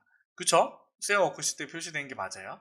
원본 데이터에 냉장고 판매, 세탁기 판매, 예상 판매 금액으로 이름을 정의한 셀이 있고, 원본 데이터의 변경 셀의 현재 값을 수정하면요 시나리오 요약 보고서가 자동으로 아니죠? 얘도 값이 변경이 되면 업데이트를 해줘야 됩니다. 그래서 새로 고침을 해줘야 돼요. 얘도 마찬가지로. 3번이 틀렸고요. 시나리오 요약 보고서 내의 모든 내용은 수정 가능하며 자동으로 설정된 윤곽도 지울 수 있다. 그쵸? 자, 냉장고 판매와 이름이 정의되어 있지만 CO셀은 정의되어 있지 않고, 변경셀은 사용자가 값을 입력한 값, 변경셀, 그쵸? 여기에 해당하는 이렇게 만드는 거예요. 내가 이 값이 변하는 부분을 선택을 하고 시작하잖아요. 결과셀은 변경셀을 참조하여 수식으로 나온 값이다. 정답이 3번이 잘못됐습니다. 자, 4번, 24번 볼까요? 다음 중 아래 시트에서 사업명이 두 글자이면서 실적이 전체 실적의 평균을 초과하는 데이터를 검색할 때 고급 필터. 고급 필터랑 데이터베이스 함수는요, 뭐가 필요하다고요? 조건이 필요한 거예요. 조건을 만들라고 했단 말이에요. 자, 그럼 조건이 뭔지 확인해야죠, 문제에서. 사업명이 두 글자야? A 조건. 실적이 전체 실적 평균을 초과해? B 조건이잖아요. 그런데 A 조건이랑 B 조건이 AND 느낌으로 연결됐나요? OR 느낌으로 연결됐나요? 얘는 이면서니까 AND 느낌으로 연결됐죠? 그럼 보기에서 다른 행에 있으면 틀린 겁니다. 그렇죠? 다른 행에. 그런데 얘는 다행히도 전부 다 AND 조건으로 다 연결됐네요. 그러면 두 글자이면서라고 했잖아요. 그러면 우리는 별이 있고 물음표가 있다고 했습니다. 별은 뭐라고 했어요? 글자 한 글자를 얘기한다고 했고, 별은 모든 값이라고 했어요. 그런데 여기에 보면 일단은 4번 안 돼요. 별이라고 썼잖아요. 그래서 일단은 4번을 지우고, 그 다음에 자, 두 번째 조건 볼까요? 사업명이 는 물음표 두 글자야? 는 물음표 두 글자야? 렌이라는 함수를 써서 두 글자야? 자, 그쵸? 자, 그런데 두 번째 조건에서 실적이 전체 평균을 초과해? 라고 했으니까 실적이 이 전체 실적의 평균을 구하고 크다? 1번 맞죠? 그쵸? 그런데 두 번째는요, 여기에 연결연산자를 써서 B2가 이렇게 쓰지 않습니다. 그죠? 우리는 바로 쓰잖아요. 내가 선택한 80이 크거나 같다 평균 이상이니? 뭐 이런 식으로. 그래서 이렇게 구분하지 않습니다. 문자열로 구분해서 붙여 넣지는 않아요. 그래서 2번이 잘못됐고. 그러면 1번이랑 3번 중에 사업명이 두 글자라고 했으니까 렌이라는 함수를 써가지고 는 2라고 하는 것도 맞지 않아요? 라고 하는데 이 부분은요. 뭐가 잘못됐나요? 우리가 실기에서 할 때요. 고급 필터 1번 문제, 1번에 1번 문제잖아요. 그쵸? 그런데 우리는 항상 뭐라고 했어요? 조건식을 만들어서 true나 false로 만들 때 조건은 true야? false야? 이런 식으로 갖고 왔잖아요. 그쵸? 그래서 왜 우리는 필드명이 true나 false 참고지수 나눌 때는 필드명을 그대로 써준다고 하지 않았습니다. 그쵸? 그래서 얘는 실적을 기준으로 내가 이 값을 찾는 건 맞는데 지금 사업명에서 내가 선택한 이 문자가 두 글자야? 맞아. yes. true. false. 틀려. false. 이거는요, 사업명이 되면 안 되고 조건이 돼야죠. 그죠? 그럼 조건명, 조건 사업명, 조건 사업명의 개수, 뭐 이런 식으로 필드명이랑 같지 않게 만들어줘야 돼요. 그래서 정답이 1번입니다. 1번. 내가 조건이 두 글자, 물음표 두 글자로 해당하는 친구들, 그리고 실적에 초과되는 애들. 그래서 1번이 정답이고요. 자, 25번 보도록 하겠습니다. 다음 중 데이터가 입력되어 있는 연속된 셀 범위를 선택하는 방법으로 옳지 않은 것이라고 했어요. 첫 번째 셀을 선택한 후 우리는 컨트롤 시프트 방향 아래키로 우리 많이 했잖아요. 배열 함수 할 때. 1번 맞고요. 그 다음에 첫 번째 셀을 선택하고 마지막 셀을 선택을 하면 이렇게 선택이 돼 있겠죠. 2번도 맞고 첫 번째 셀을 클릭한 후 F8을 누르고요. 밑으로 내리면 영역들이 선택이 되면서 선택이 되어져요. 1번, 2번, 3번이 맞고요. 4번 같은 경우에 자, 컨트롤 키를 누르고 방향 키를 누르면 선택은 안 되고요. 그 선택된 범위의 끝으로 가죠. 그렇죠? 이렇게 데이터가 있는 값으로 이렇게 가잖아요. 선택이 되지는 않습니다. 그래서 컨트롤 키를 4번이 정답이고 그리고 내가 데이터가 입력이 돼 있으면 여기에 입력되어 있는 범위에서요, 컨트롤 시프트 8을 누르면 거기에 해당하는 데이터 영역들이 다 선택이 되네요. 그쵸? 정답이 4번이고. 자, 26번. 외부 데이터 가져오기 기능에 대한 설명으로 옳지 않은 것은, 우리 이거 많이 했잖아요. 그쵸? 3번에 1번에 피벗 테이블 갖고 올 때 사용을 한 겁니다. 옳지 않은 거래요. 텍스트 파일은 구분 기호나 일정 너비로 분리된 모든 열을 엑셀로 가져오기 때문에 일부 열만 가져올 수는 없다. 1번 맞아요, 틀려요? 이거는 우리 맞출 수 있겠죠. 그쵸? 정확히 정답을 알고 있으니까. 우리가 텍스트 파일에서 쉼표로 해서 우리가 원하는 열 선택, 건너뛰기 이거 선택해가지고 우리가 원하는 필드만 갖고 올 수 있었잖아요. 그쵸? 아니면 외부 데이터 가져오기 기능을 사용해서 데이터 편집 눌러서 우리가 원하는 열만 선택할 수도 있었고요. 그쵸? 자, 그럼 2번, 3번, 4번은 다 옳은 겁니다. 문제 답만 보고 가시면 안 돼요. XS 파일은 표, 피벗 테이블, 워크시트, 특정 위치 등으로 다양하게 불러올 수 있다. 웹상의 데이터 중 일부를 워크시트로 가져오고 새로 고침을 이용하여 최신 데이터로 업데이트할 수 있다. 기타 원본 마이크로소프트 쿼리 기능을 이용하면 외부 데이터에서 가져올 데이터의 추출 조건을 설정하여 원하는 데이터만 가져올 수 있다. 2번, 3번, 4번은 다 맞는 얘기죠. 1번이 잘못됐고요.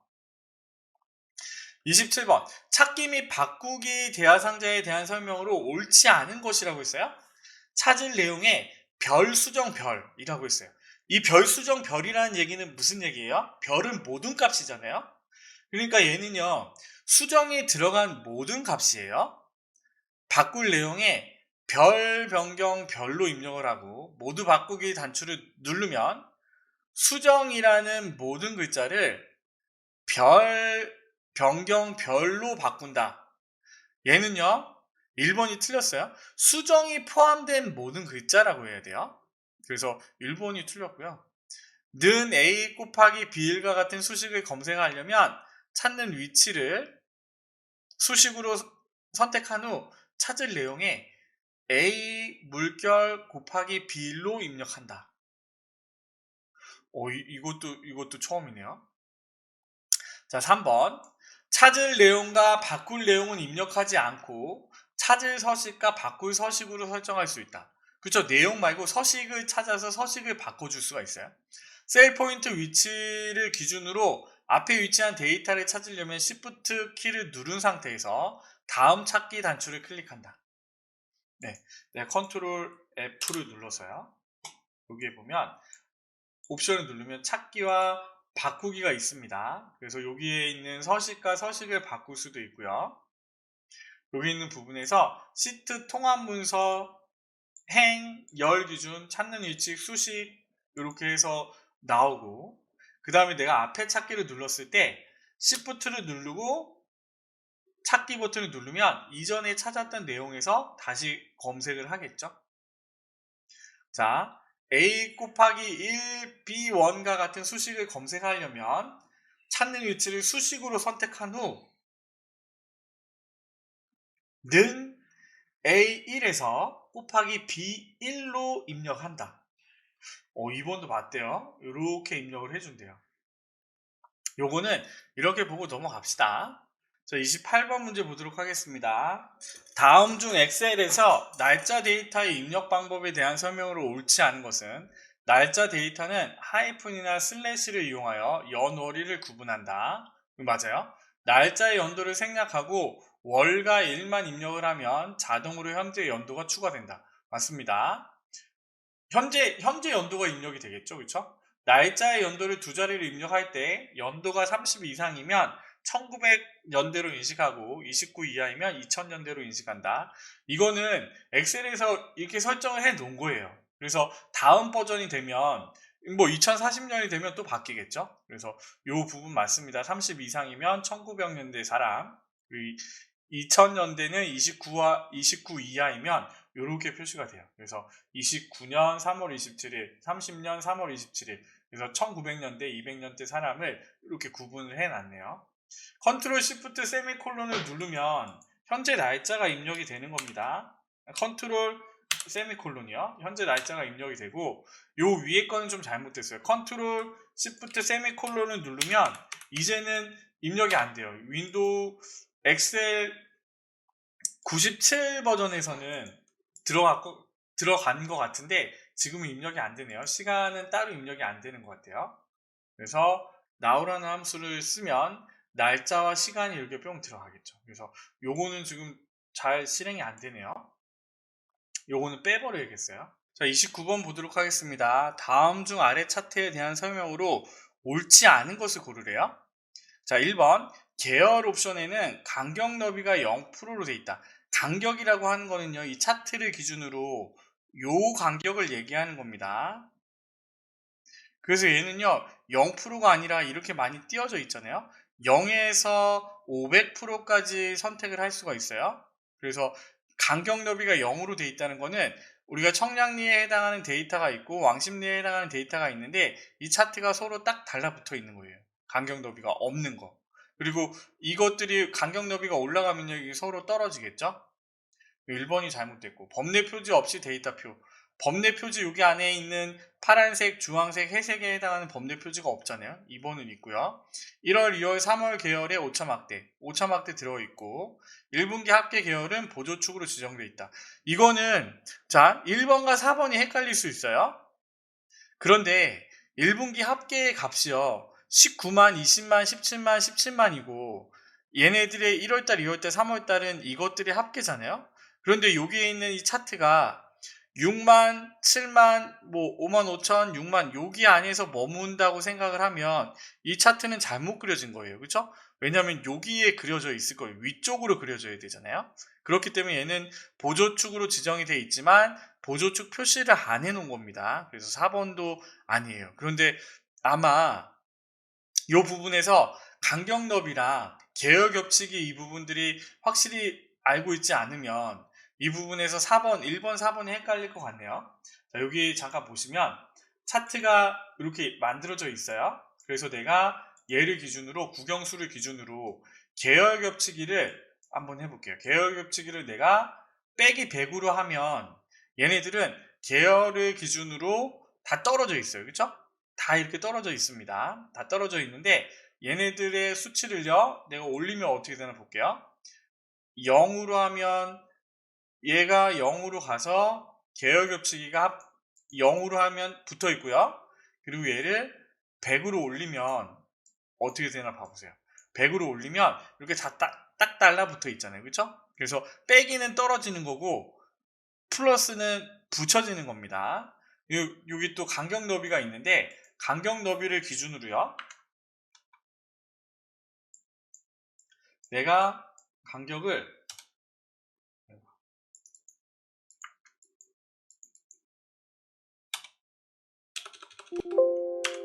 0으로 했을 때랑 간격이 하나도 없죠? 국어와 영어와 이 간격이 하나도 없어요. 근데 내가 얘를 올리면 올릴수록 이 간격의 너비가 생기는 거예요. 그래서 0부터 500까지 간격 너비는 조정할 수가 있어요. 자, 그래서 얘는 계열 겹치기가 0%로 돼 있고 만일에 계열 겹치기가 마이너스가 되면 어떻게 된다고요? 이 계열이 서로 떨어지는 겁니다. 그리고 계열 겹치기가 100으로 된다면 어떻게 된다고요? 지금 요 모양으로 되는 거예요. 그리고 간격 너비는 지금 얘는 어느 정도 떨어져 있죠? 0에서 500까지 할 수 있는데 500이라고 돼 있으면요. 간격이 많이 떨어져 있는 거예요. 근데 얘가 0으로 돼 있으면 서로의 간격이 다 따닥따닥 붙어 있는 거예요. 이렇게 좀 구분을 하시면 될 것 같아요. 자, 30번 문제 보도록 하겠습니다. 다음 중 서식 코드를 셀의 사용자 지정 표시 형식으로 설정한 경우 입력 데이터와 표시 결과가 옳지 않은 것은 샵의 물음표의 짝대기 물음표는요 정수를 기준으로 분수로 만들어 주는 거예요. 그래서 숫자 3이 오고 그 다음에 물음표는 100분의 75가 되니까 약분이 되니까 4분의 3으로 표시를 해주는 겁니다. 자, 0 쉼표 00 샵 쉼표잖아요. 그럼 이거는 천단위 구분 쉼표가 들어가 있고 1의 자리에서 쉼표가 달려 있으니까 얘는 어떻게 돼요? 천단위 구분 쉼표가 생기니까 여기 값에서 천단위만큼 사라져요. 근데 얘가 반올림이 되니까 얘는 어떻게 돼요?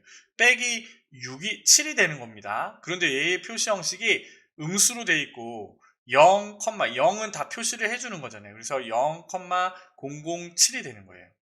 자, 정답은 3번인데 이거 우리 그 사용자 정의 매크로 문제 하면서 이 부분 했잖아요. 곱하기가 있고 기호가 나오면 사용자 지정 서식에서 내가 이 셀의 너비만큼 곱하기 뒤에 나오는 기호가 표시가 된다고 했잖아요. 그러니까 여기에 별이 있고 빼기가 이렇게 이어져서 있어야겠죠. 그래서 얘는 양음 0 기준으로 양수일 때는 화살표 위로 샵 숫자가 오고 음수일 때는 화살표가 거꾸로 되고 숫자가 오고 그 다음에 0일 때는 0. 그러면 6, 7, 8, 9 음수니까 밑으로 해서 보여지면 되겠죠. 정답이 3번이고요. 이거는 뭐 쉽게 찾을 수 있을 것 같고요. 31번 매크로 편집 및 삭제에 대한 설명으로 옳지 않은 것이라고 했어요. 매크로 대화 상자에서 편집할 매크로를 선택하고 편집 단추를 클릭하면 비주얼 베이직 편집기를 실행할 수 있다. 우리 기출문제 풀 때 통합 문제 있었잖아요. 통합의 범위를 바꿔줘야 된다고 했는데 우리는 그 매크로 대화 상자에서 편집 눌러서 매크로에 들어가서 범위를 바꿔줬었죠. 그래서 그거 생각하면 1번은 일단 지울 수 있고 Alt F8 키를 눌러 비주얼 베이직 편집기를 실행하면 매크로를 수정할 수 있다? 아니요. Alt F8은요. Alt F11은 뭐예요? 사용자 정의함수 문제 풀 때 비주얼 베이직을 여는 거였잖아요. Alt F8은요. 비주얼 베이직 편집기를 여는 게 아니라 매크로 대화 상자, 매크로가 저장되어 있는 편집과 옵션 해당하는 버튼이 있는 매크로 대화 상자를 여는 단축키입니다. 그래서 2번이 일단 틀렸고요. 퍼스널 엑셀 SB 파일을 삭제하면 통합 문서에 있는 모든 매크로를 삭제할 수 있다. 비주얼 베이직 편집기에서 삭제할 매크로의 코딩 부분을 범위로 지정한 뒤 딜리트 키를 눌러 여러 매크로를 한 번에 삭제할 수 있다. 그쵸? 한 번에 그냥 매크로 된 부분을 다 선택을 하고 지우면요 매크로가 다 삭제가 되는 거예요. 그래서 정답은 2번. 자, 32번 보도록 하겠습니다. 다음 중 아래의 워크시트에서 수식의 결과로 부사장을 출력하지 않는 것이라고 했어요. 그리고 셀이라는 함수가 나왔고 타입이라는 함수가 나왔어요. 오프셋이라는 함수가 나왔고 추주랑 인덱스랑 매치 함수는 우리가 좀 알고 있는 함수잖아요. 셀이라는 함수는 여기 설명을 보시면요. 내가 선택한 이 셀을 기준으로 형식을 정해주는 거예요. 그래서 로우의 값을 읽어와 라고 하면 B3셀이라는 이 범위를 넣어주면요. 여기에 해당하는 3이라는 값을 읽어오는 거예요. 로우가 아니라 컬럼이 들어가 있어요. 그러면 2라는 값을 불러오겠죠.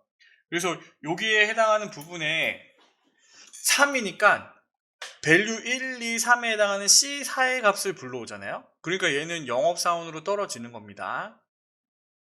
자, choose type B사라고 있어요. 타입은 내가 들어간 B사 셀에 들어가 있는 얘의 유형을 읽어오는 거예요. 고봉주니까 문자잖아요. 그렇죠? 그래서 문자열을 읽어오는 거예요. 타입이라는 함수는 내가 여기에 값을 집어넣으면요. 여기에 값이 숫자의 경우는 1, 문자의 경우에 2, 4, 16, 64 이렇게 반환을 하는데 고봉주라는 문자가 들어갔으니까 얘는 2가 되겠죠. 그쵸? 그럼 두 번째 C3에 해당하는 부사장이라는 값이 오네요. 그쵸? 그러니까 1번이 정답이 나왔지만 한번 살펴보자고요. 오프셋이라는 함수는 내가 범위, 지정 셀을 기준으로 행렬, 높이, 너비 순으로 들어가 있는 거예요. 그래서 A1부터 A6까지 이 범위 안에서 나는 얘는요, 내가 선택한 시작하는 요 부분에서 00 좌표가 시작되는 거예요. 그럼 여기서 행렬 순으로 2,2라고 했으니까 밑으로 한 칸, 두 칸, 그리고 옆으로 한 칸, 두 칸이니까 부사장이라는 값이 나오잖아요. 그리고 얘의 값이 1,1이라고 했잖아요. 2, 2, 1,1. 그러면 높이, 너비를 기준으로 여기서부터 1행을 찾는 거예요. 그러면 부사장에 해당하는 값이 선택이 되니까 얘는 부사장이 되겠죠. 그쵸? 인덱스에 매치 함수를 썼어요. A2부터 D2까지 집어넣었어요. A2부터 어디까지? D6까지. 여기에 범위를 선택을 했네요. 그쵸? 여기에 있는 범위를 선택을 하고 매치의 A3셀을 기준으로 102를 찾아줘. A2부터 A6까지. 그러면 얘는요. A2부터 A6는 102가 두 번째 있잖아요. 두 번째 2,3이니까 내가 선택하는 하나, 둘, 셋 부사장이 들어가잖아요. 그렇죠? 그래서 이 부분은 정답이 1번이고 2번, 3번, 4번은 부사장의 값을 갖고 오네요.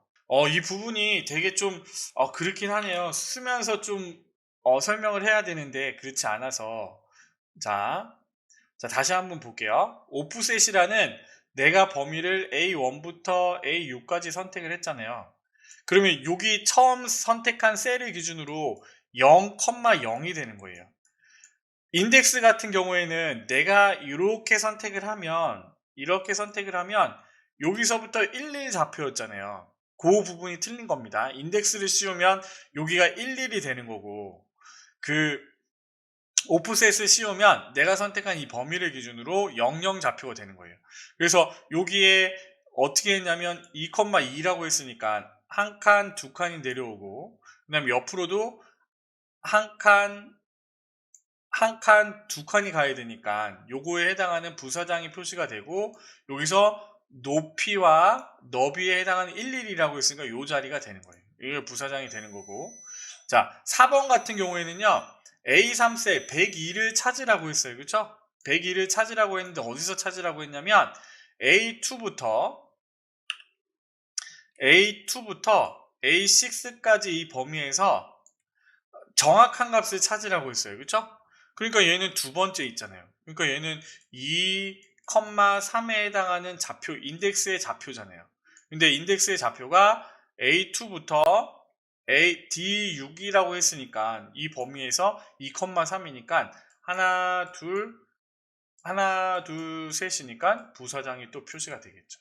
그래서 얘네들은 전부 다 부사장을 표시를 하는 거고, 얘네는 아까 영업사원에 해당하는 값이니까 정답이 1번이 되는 겁니다. 조금 애매하네요. 이런 부분들이 사실은 셀 타입이라는 이 함수들을 우리가 보지 않고 넘어왔다면 여기서 엑셀을 열어서 볼 수는 없으니까 되게 좀 까다로운 문제지만 여기서 조금 유추해서 여러분들이 좀 생각을 하셔야 됩니다. 그래서 1번이 해결이 됐다면 사실은 2번, 3번, 4번은 안 봐도 되니까 이렇게 좀 문제를 보시면 될 것 같고요. 자, 33번 보도록 하겠습니다. 얘도 눈으로 푸는 계산 문제네요. 그쵸? 스몰이라는 함수가 나와 있고요. 컬럼, C3이라고 했어요. 컬럼 C3. 그러면 컬럼은 영어 열이라고 했잖아요. 그럼 얘는 C니까 얘도 3이네요. 똑같이 3이에요. 그래서 내가 선택한 범위에서 세 번째로 작은 값을 찾아줘 라고 했으니까 얘가 첫 번째, 두 번째, 세 번째. 얘는 70이라는 값이 나오고, 그쵸? 얘는 70이라는 값이 나왔어요. A1부터 B3 영역에서 A1부터 B3 영역 여기에서요. 자, 에버리지 값을 구하래요.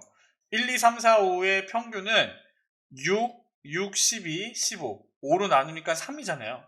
그럼 여기서 세 번째로 작은 값을 찾으면 얘는 뭐가 될까요? 10, 20, 30. 얘는 30이겠네요. 그쵸? 그럼 3번 문제를 해결하면 이 정답이 나옵니다. 라지라는 함수, 로. 얘는요, 1이잖아요. 그쵸? 그럼 얘는 무슨 얘기? 행 값을 읽어오니까 얘는 첫 번째 큰 값을 찾아요. A1부터 B3까지. 얘는 70이네요. 그래서 정답이 2번이 되는 거고. 얘는 아까 3이라고 했고, A1부터 C3에서 세 번째로 큰 값이 90, 80, 70이니까 얘도 70이 되겠죠. 정답이 2번이네요. 그쵸? 이거는 우리가 좀 쉽게 풀 수 있는 문제 같아요. 자, 34번 문제 보도록 하겠습니다.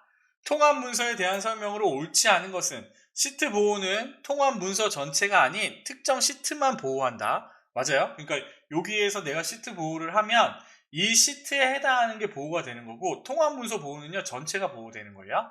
공동된 통합 문서는 여러 사용자가 동시에 변경 및 병합할 수 있다. 공유된 통합 문서는 맞겠죠. 통합 문서 보호 설정 시 암호를 지정하면 워크시트에 입력된 내용을 수정할 수 없다. 3번은요, 시트 보호에 해당하는 내용입니다. 통합 문서 보호는 시트 자체를 보호하는 것이므로 시트 안에 데이터 입력 및 편집은 모두 가능하다. 그러니까 이 시트를 삭제하거나 이런 걸 못하는 거지 입력을 못하게 하는 건 아니에요. 시트 보호랑 또 구분해서 생각을 하셔야겠죠. 3번이 틀렸고, 사용자가 워크시트를 추가, 삭제하거나 숨겨진 워크시트를 표시하지 못하도록 통합 문서의 구조를 잠글 수 있다. 1번, 2번, 4번은 맞는 얘기고요. 3번이 틀렸네요. 그죠? 자, 35번. 부서마다 직위별로 종합점수의 합계를 구하려고 한다. B17셀에 입력된 수식으로 옳은 것은. 이거는 지금 배열함수를 구하는 것 같아요. 그쵸? 그래서 어떻게 해요? 부서명이 영업부고 직위가 부장인 뭐에? 종합점수의 합계잖아요. 그러면 조건이 두 개인 썸을 사용하든 썸과 if를 사용하든 배열 수식 공식이 써져야죠. 그쵸? 그러니까 얘는 범위는요. 종합점수의 범위가 들어가야 돼요. 그쵸? 2부터 23까지 들어가야 됩니다. 그래서 2부터 23은 다 동일하네요. 썸 if 일단은 1번은 아니고요. 그쵸? 조건이 두 개라고 했잖아요. 그러면 열었다 닫았다 곱하기 열었다 닫았다인데 그런데 여기서는 보세요. 어떻게 되어 있어요? 우리가 한 배열함수 수식 밑으로 잠그고 옆으로 잠그고 이 부분이 다 나왔네요. 그쵸? 그래서 A17 영업부인 경우에 내가 밑으로 당길 때 총무부, 홍보부가 돼야 되잖아요. 옆으로 당길 때는 빈칸, 빈칸, 빈칸이니까. 그럼 A17을 기준으로만 비교하면 되겠네요. 그쵸? 그럼 얘는 밑으로 당길 때는 총무부, 홍보부가 돼야 되고 가장 대리를 구할 때는 변하면 안 되니까 3번이 맞겠죠? 부장 같은 경우도 마찬가지죠? 옆으로 당길 때 가장 대리가 돼야 되고 밑으로 당길 때 빈칸 빈칸이니까 3번이 정답이겠죠. 그래서 우리가 배열함수 문제는 공식을 정확하게 외우고 밑으로 당길 때 옆으로 당길 때 변하냐 안 변하냐 그거에 해당하는 부분을 묻는 문제. 자, 36번이요. 다음 중 셀에 수식을 입력하는 방법에 대한 설명으로 옳지 않은 것은 통합 문서의 여러 워크시트에 있는 동일한 셀 범위 데이터를 이용하려면 수식에서 3차원 참조를 사용한다? 일단 뭔 말인지 모르겠고요. 그쵸? 3차원 참조를 사용한다? 자, 계산할 셀 범위를 선택하여 수식을 입력한 후 컨트롤 엔터 키를 누르면 선택한 영역의 수식을 한 번에 채울 수 있다. 우리 이거였잖아요. 내가 범위를 선택하고 sum이라는 함수를 써서 이렇게 수식을 입력해서 컨트롤 엔터를 누르면 한 번에 계산이 되는 거. 2번은 일단 맞고요. 수식을 입력하는 방법. 수식을 입력한 후 결과값이 상수를 입력되게 하려면 수식을 입력한 후 바로 Alt F9를 누른다. 내가 수식을 입력하고 Alt F9를 누른다. F9 키를 누른다. 내가 sum이라는 함수를 쓰고 내가 얘를 F9를 누른다. 바로 그냥 계산이 되네요. 그죠? F9를 눌러. Alt9가 아닙니다. sum이라는 함수를 쓰고 내가 이렇게 넣어서 Alt9를 누른다. Alt9는요 변함이 없어요. 그냥 Alt9를 누른다. 그래서 얘가 3번이 틀렸네요. 배열 상수에는 숫자나 텍스트 외에 true, false 등의 논리값, NA 같은 오류값도 포함될 수 있다. 자, 정답이 3번이에요. 이 부분은 사실은 좀 아리까리하네. 이거 뭔 말인지 잘 모르겠어요. 통합 문서의 그러면 3번이 틀렸으니까 1번, 2번, 4번이 맞는 얘기잖아요. 다시 한번 읽어볼게요. 통합 문서의 여러 워크시트에 있는 동일한 셀 범위 데이터를 이용하려면 수식에서 여러 워크시트에 있다고 했으니까 통합 같은 부분에서 내가 다른 워크시트의 값들을 갖고 오려고 해요. 시트2로. 그러려면 3차원 다른 워크시트에 있는 값들을 불러와야 되잖아요. 그쵸? 그래서 3차원 참조를 이용한다 라고 설명을 해 놓은 것 같고 2번은 우리 지울 수 있고 그쵸? 자, 3번 같은 경우에 수식을 입력한 후 결과값이 상수로 입력되게 하려면 수식을 입력한 다음에 F9 키를 누르는 겁니다. Alt가 아니고. 그래서 얘는 내가 이 문제에 Alt9가 정답이 아니야. 정확히 정답을 알고 있으면 풀 수 있는 문제. 그렇지 않으면 헷갈리거나 보기 두 개를 지울 수 있는 문제로 분류가 되겠죠. 그렇죠? 자, 배열 상수에는 숫자나 텍스트 외에 true, false 등의 논리값 또는 NA와 같은 오류값도 포함될 수 있다. 이렇게 보고 넘어가시면 되겠죠. 자, 37번 보기 탭의 창 그룹의 각 명령에 대한 설명으로 옳지 않은 것은 새 창을 클릭하면 새로운 빈 통합 문서가 표시된다. 이거는요. 새 창을 누르면 지금 보기에서 새 창을 누르면요. 지금 보고 있는 새 창이 복사돼서 하나가 더 띄어지는 거예요. 1번이 잘못됐습니다. 모두 정렬은 현재 열려있는 통합 문서를 바둑판식, 계단식, 가로, 세로 등 4가지 형태로 모두 정렬. 요렇게 띄워주네요. 그죠? 이렇게 띄워주는 형태로 배열한다. 숨기기는 현재 활성화된 통합 문서 창이 보이지 않도록 숨긴다.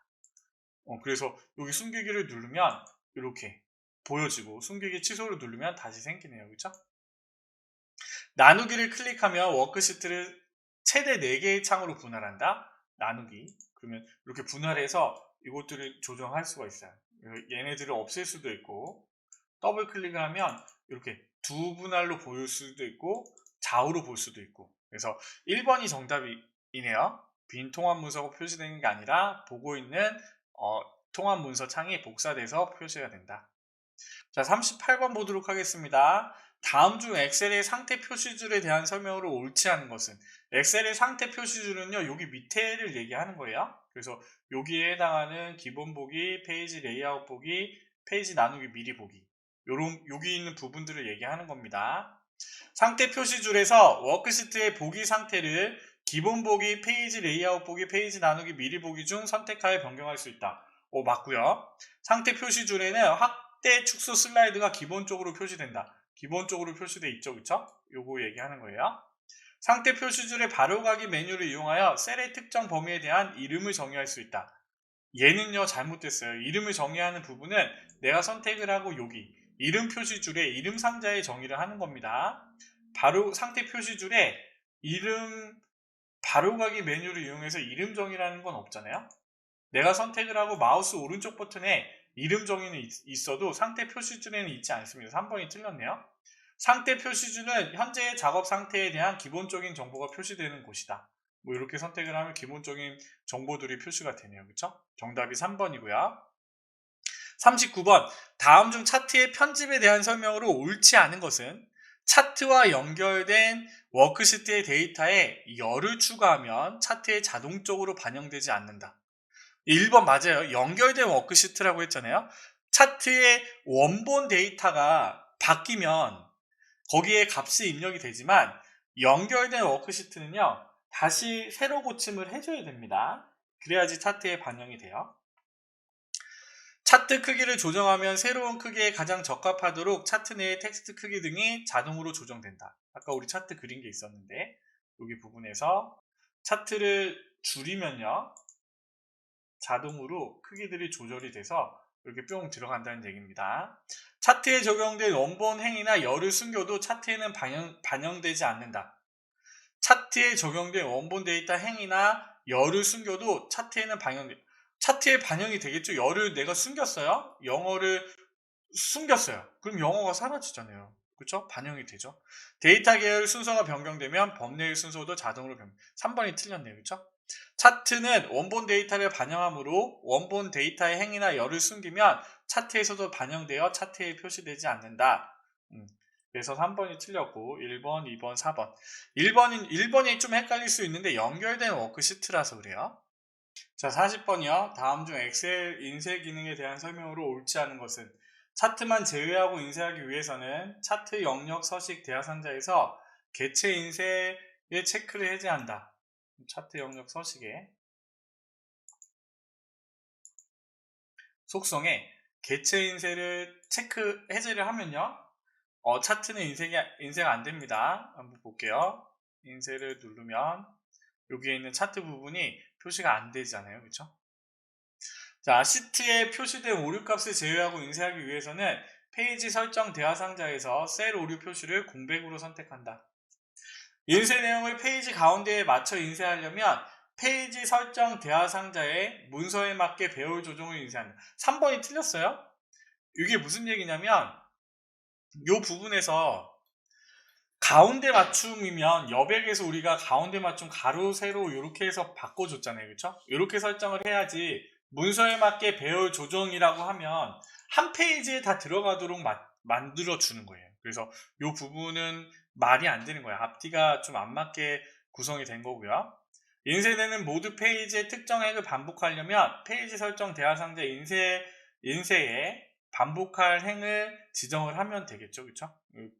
보면 되고, 그 다음에 시트에 표시된 부분에 셀 오류 표시에 공백으로, 2번은요 시트에 표시된 오류 값을 제외하고 인쇄하기 위해서는 페이지 설정 대하상자에 셀 오류 표시를 공백으로 선택하면 되겠죠. 그쵸? 그래서 40번까지 문제를 풀어봤고요. 자, 데이터베이스 일반으로 넘어가도록 하겠습니다. 41번 문제요. 다음 중 관계형 데이터베이스 모델에 대한 설명으로 옳지 않은 것이라고 있어요. 이거는 관계형 데이터베이스 모델에 대한 개념들을 이해를 하고 문제를 푸는 건데요.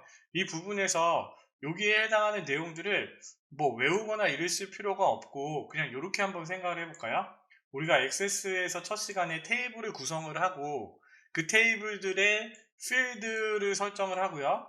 그 필드에 해당하는 속성들을 지정을 해줬잖아요. 그쵸? 그리고 필드가 있으면 테이블 형식으로 만들어 데이터 시트 보기 형식으로 만들어서 여기에 밸류 값들을 입력을 했어요. 그쵸? 요렇게 구성이 되잖아요. 그래서 여기 있는 부분들에서 이게 필드고 여기 있는 게 필드고 여기 있는 필드 명에 해당하는 밸류 값들이 이렇게 적혀져 있는 거예요. 그리고 여기에서 여기 같은 행에 있는 이 부분을 우리는 뭐라고 했나요? 우리는 같은 행에 있는 값을 레코드라고 불렀어요. 그쵸? 레코드라고 불렀습니다. C가 빠졌네. 레코드라고 했어요. 얘네들은. 이거를 생각을 하시고 설명을 한번 보자고요. 테이블, 데이터들의 행과 열로 표현한 것으로 투플과 투플의 집합. 그러니까 이러한 레코드들의 투플은 레코드라고 합니다. 레코드들의 집합을 테이블이라고 해요. 투플은 뭐냐면 테이블의 행을 구성하는 개체의 레코드로 여러 속성들의 묶음. 맞죠? 필드 하나의 테이블에 성별, 이름, 나이 뭐 이렇게 들어가 있으면 그 레코드는 한 사람에 해당하는 값인 거잖아요. 그렇죠? 그래서 이것들이 모여 있는 거를 얘기하는 거고 테이블이. 투플은 이거 하나의 레코드를 투플이라고 한다고 했어요. 그리고 속성은 뭐냐면 테이블을 열을 구성하는 항목 필드로 요거를 얘기하겠죠. 필드가 있고 우리는 액세스에서 어떻게 했어요? 디자인북에 들어가서 각 필드에 해당하는 속성들을 설정을 해줬잖아요. 그래서 속성, 테이블의 열을 구성하는 항목 필드로 데이터베이스의 가장 작은 논리 단위이다. 개체의 특성이나 상태를 기술한다 라고 나와 있고요. 도메인이라고 하는 거는 내가 하나의 속성에 예를 들어서 성별의 도메인, 성별이라는 값이 있으면 여기 안에 들어가 있는 값들을 도메인이라고 하는 거예요. 남, 여를 골라 쓸 수가 있잖아요. 그걸 도메인이라고 하는 거고, 릴레이션 인스턴스는 데이터 개체를 구성하고 있는 속성들의 데이터 타입이 정의되어 구체적인 데이터 값을 갖고 있는 것. 이거는 좀 여기 테이블에서는 적용할 수가 없겠죠, 그렇죠? 차수라고 해서 속성의 개수, 이 필드들이 몇 개 있는지, 그 다음에 기수라고 해서 투플의 레코드의 개수들이 몇 개 있는지, 이 부분들을 따지는 겁니다. 그래서 이 정도로 좀 구분을 해서 액세스를 잘하려고 하면 필드랑 밸류랑 잘 구분을 하고 레이블이랑 텍상자를 잘 구분하시면 된다고 했잖아요. 그래서 이런 개념들을 가지고 한번 문제를 볼게요. 도메인은 하나의 트리뷰트가 취할 수 있는 같은 타입의 원자 값들의 집합이다. 도메인에 들어가는 성별이라는 속성이 있으면 거기 안에 들어가 있는 값을 얘기한다고 했죠. 한 릴레이션에 포함된 투플들은 모두 상이하며 투플 사이에는 순서가 있다. 투플이 상이하다는 건 맞습니다. 근데 투플 사이에는 레코드 단위로 우리가 정렬을 내림차수, 오름차순에서 정렬을 할 수가 있지만 이런 투플들이 서열이 매겨져서 순서가 있는 건 아니죠. 2번이 잘못됐어요. 그래서 투플은 순서가 없다라고 생각을 하시면 돼요. 투플의 수는 카디널리티, 투플의 개수를 얘기하고 어트리뷰트 수는 디그리로 표시된다. 차수로 표시된다. 이렇게 또 영어로 나오면요. 이게 우리가 이거 한번 봤는데 이게 좀 헷갈릴 수도 있습니다. 그래서 투플의 수는 카디널리티, 애트리뷰트는 디그리로 표시한다. 이런 부분들은 그냥 좀 읽어두시고요. 애트리뷰트는 데이터베이스를 구성하는 가장 작은 논리 단위이며 파일 구조상의 데이터 필드에 해당한다. 이렇게 돼 있는데 이 부분은 사실은 쉬운 문제는 아니네요. 그렇죠? 이런 개념들을 정확하게 이해를 하고 있으면 풀 수 있지만 근데 만일에 투플 사이에는 순서가 있다, 순서가 없다라는 거를 우리가 기억하고 있었다면 정답을 알고 있으면 풀 수 있는 문제로 좀 생각을 하시고 넘어가셔도 되겠죠. 자, 42번이요. 다음 중 입력 마스크 설정에 사용하는 사용자 정의 입력 마스크 기호잖아요. 그렇죠? 9. 소문자로 변환? 일단 틀렸죠. 우리는 뭐였어요? 공구 샵이 있었고 9 샵은 선택이라고 했습니다. 그렇죠? 그리고 샵은 0은 필수고 굿샵은 선택인데 0은 항상 써줘야 되고 굿샵은 선택이 안 써도 되지만 샵은 더하기 빼기 기호를 함께 쓰는 거라고 했잖아요. 소문자로 변환한다는 건 뭐예요? 작다라는 기호잖아요. 숫자나 공백을 입력받도록 설정. 이거는 크다 대문자로 바꾸는 거고 얘는 소문자로 바꿔주는 거고 4번이네요. L 레터의 약자라고 했습니다. 그렇죠? 그래서 영문자 한글만 입력받도록 선택하는 부분들. 그래서 입력 마스크는 우리가 실기에 하면서 좀 많이 다뤘던 부분이고 우리는 공구샵이랑 L 물음표 정도 나온다고 했습니다. 그렇죠? AA는 안 나오는 이유는 얘는 다 표시할 수 있기 때문에 그렇죠? 크다 작다 생각을 하시면 되고요. 43번 보도록 하겠습니다. 다음 중 데이터를 입력 또는 삭제 시 이상현상이 일어나지 않도록 데이터베이스를 설계하기 위한 기술적 의미는 얘는 정규화라고 합니다. 정규화. 그래서 정규화에 해당하는 부분들은 데이터를 더 작은 필드를 갖는 테이블로 분해하는 과정이다. 오류가 생기지 않도록 데이터 중복을 최소화하기 위한 작업이다. 테이블의 불일치 위험을 최소화하고 데이터 구조의 안정성을 최대화한다. 추가 갱신, 삭제 등 작업에 이상현상이 발생하지 않도록 하기 위한 게 정규화 과정이라고 하는 겁니다. 자동화, 순서화, 추상화. 정규화라고 체크를 하시면 되고요. 관계 편집 대화상자에 대한 설명으로 옳은 것은 우리가 1번에 3번 문제에 관계를 편집을 했었잖아요. 그렇죠? 그래서 1대 다로 맺거나 1대 1로 맺거나 이렇게 했었잖아요. 그렇죠? 그래서 관계를 구성하는 어느 한쪽의 테이블 또는 필드 커리를 변경할 수 있다. 그렇죠?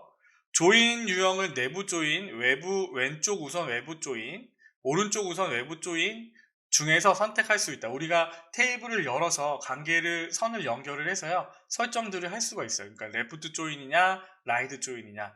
항상 참조 무결성 유지를 선택한 경우 관련 필드 모두 업데이트와 관련된 레코드 모두 삭제 옵션을 선택할 수 있다. 3번은 우리 확실히 지울 수 있겠네요. 그렇죠? 우리가 항상 했던 부분이니까. 관계의 종류를 1대 다대다, 1대1 중에서 선택할 수 있다.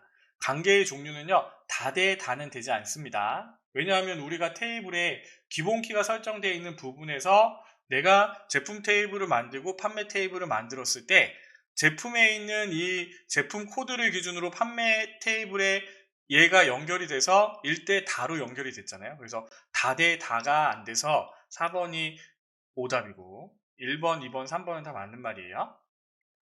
자, 45번이요. 다음 중 테이블 필드 속성 설정 시 테이블의 필드 속성입니다. 사용하는 인덱스에 관한 설명으로 옳지 않은 거. 우리 실기할 때 인덱스를 중복 가능할까요? 중복 불가능으로 할까요? 인덱스 설정할까요? 이 부분 나왔었잖아요. 그렇죠? 인덱스를 설정을 하면 레코드의 검색과 정렬 속도가 빨라진다. 인덱스로 돼 있으면요. 검색이 편리하겠죠. 그렇죠? 3개인으로 설정이 되는 거니까. 인덱스를 설정하면 레코드의 추가, 수정, 삭제 속도는 느려진다. 자, 1번은 그런데 2번은 뭔가요? 라고 생각할 수 있잖아요. 검색할 때는 검색과 내가 이거를 뽑아내는 거는 빨라지지만 인덱스를 설정을 하면요. 한 번 더 계산을 해줘야겠죠. 이게 들어가는 항목들은 인덱스가 걸려있기 때문에 인덱스로 분류를 해줘야 되잖아요. 그러니까 우리가 레코드를 추가하거나 수정하거나 삭제하는 부분에서는 좀 인덱스 설정이 되면 느려진다라고 생각을 하셔야 됩니다. 데이터 형식이 OLE 개체인 필드에는 인덱스를 설정할 수 없다. 사진이나 동영상을 불러오는 OLE 개체에서는요, 인덱스를 설정할 수가 없습니다. 인덱스는 한 개의 필드에만 설정 가능하므로 주로 기본키에 설정한다. 아니요, 인덱스는요, 두 개, 세 개 하면 됩니다. 인덱스는 여러 개의 필드에 설정 가능하며 기본키는 자동으로 인덱스가 설정이 되는 거예요. 그래서 4번이 정답이고요. 46번 다음 중 테이블의 디자인 보기에서 설정 가능한 작업에 해당하지 않는 것은 우리는 문제를 풀 때 전부 다 디자인 보기로 풀었잖아요. 테이블 디자인 보기로 열었습니다. 그렇죠? 폼 필터를 적용하여 조건에 맞는 레코드만 표시할 수 있다? 폼이 아니잖아요. 테이블이잖아요. 그래서 우리는 폼에 해당하는 부분이 그려지고 이 폼에 들어가 있는 데이터를 정렬을 할 때는 폼에 정사각형 눌러서 속성을 열어서요. 데이터 탭에 있는 정렬에 써줬잖아요. 그래서 1번이 좀 잘못된 부분이고 2번, 3번, 4번은 옳은 거죠. 필드의 설명에 입력된 내용은 테이블 구조에 영향을 미치지 않고 상태 표시줄에 설명된다. 설명에 입력을 해놓으면 상태 표시줄에 표시가 되는 겁니다. 컨트롤 표시 속성은 텍스트 상자, 목록 상자, 콤보 상자 중 선택할 수 있다. 우리 조회 속성으로 바꿔서 텍스트, 목록, 콤보 상자로 바꿀 수가 있었죠. 한 개 이상의 필드를 선택하여 기본 키로 설정할 수 있다. 자, 47번 문제 보도록 하겠습니다. 아래와 같이 관계가 설정된 데이터베이스에서 커스터머 테이블에는 고객 번호가 1004인 레코드만 있고, 자, 여기 한번 써볼까요? 고객 번호가 1004인 레코드가 하나 있고, 그 다음에 아티스트에는요, 캐시라는 작가 이름만 있습니다. 이거에 해당하는 레코드만 들어있어요. 다음 중 이 데이터베이스에서 실행 가능한 SQL 문이라고 있어요. 인서트 인투는 삽입하는 거잖아요.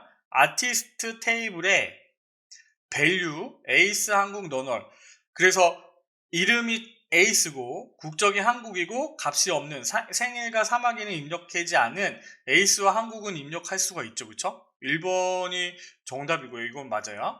자, 2번은요. 인서트 인투 신타라는 테이블에 고객 번호 작가 이름을 집어넣는데, 자, 신타라는 테이블에 작가 이름 아티스트예요. 작가 이름이란 에이스가 들어있나요? 아직 입력하지 않았잖아요. 그쵸?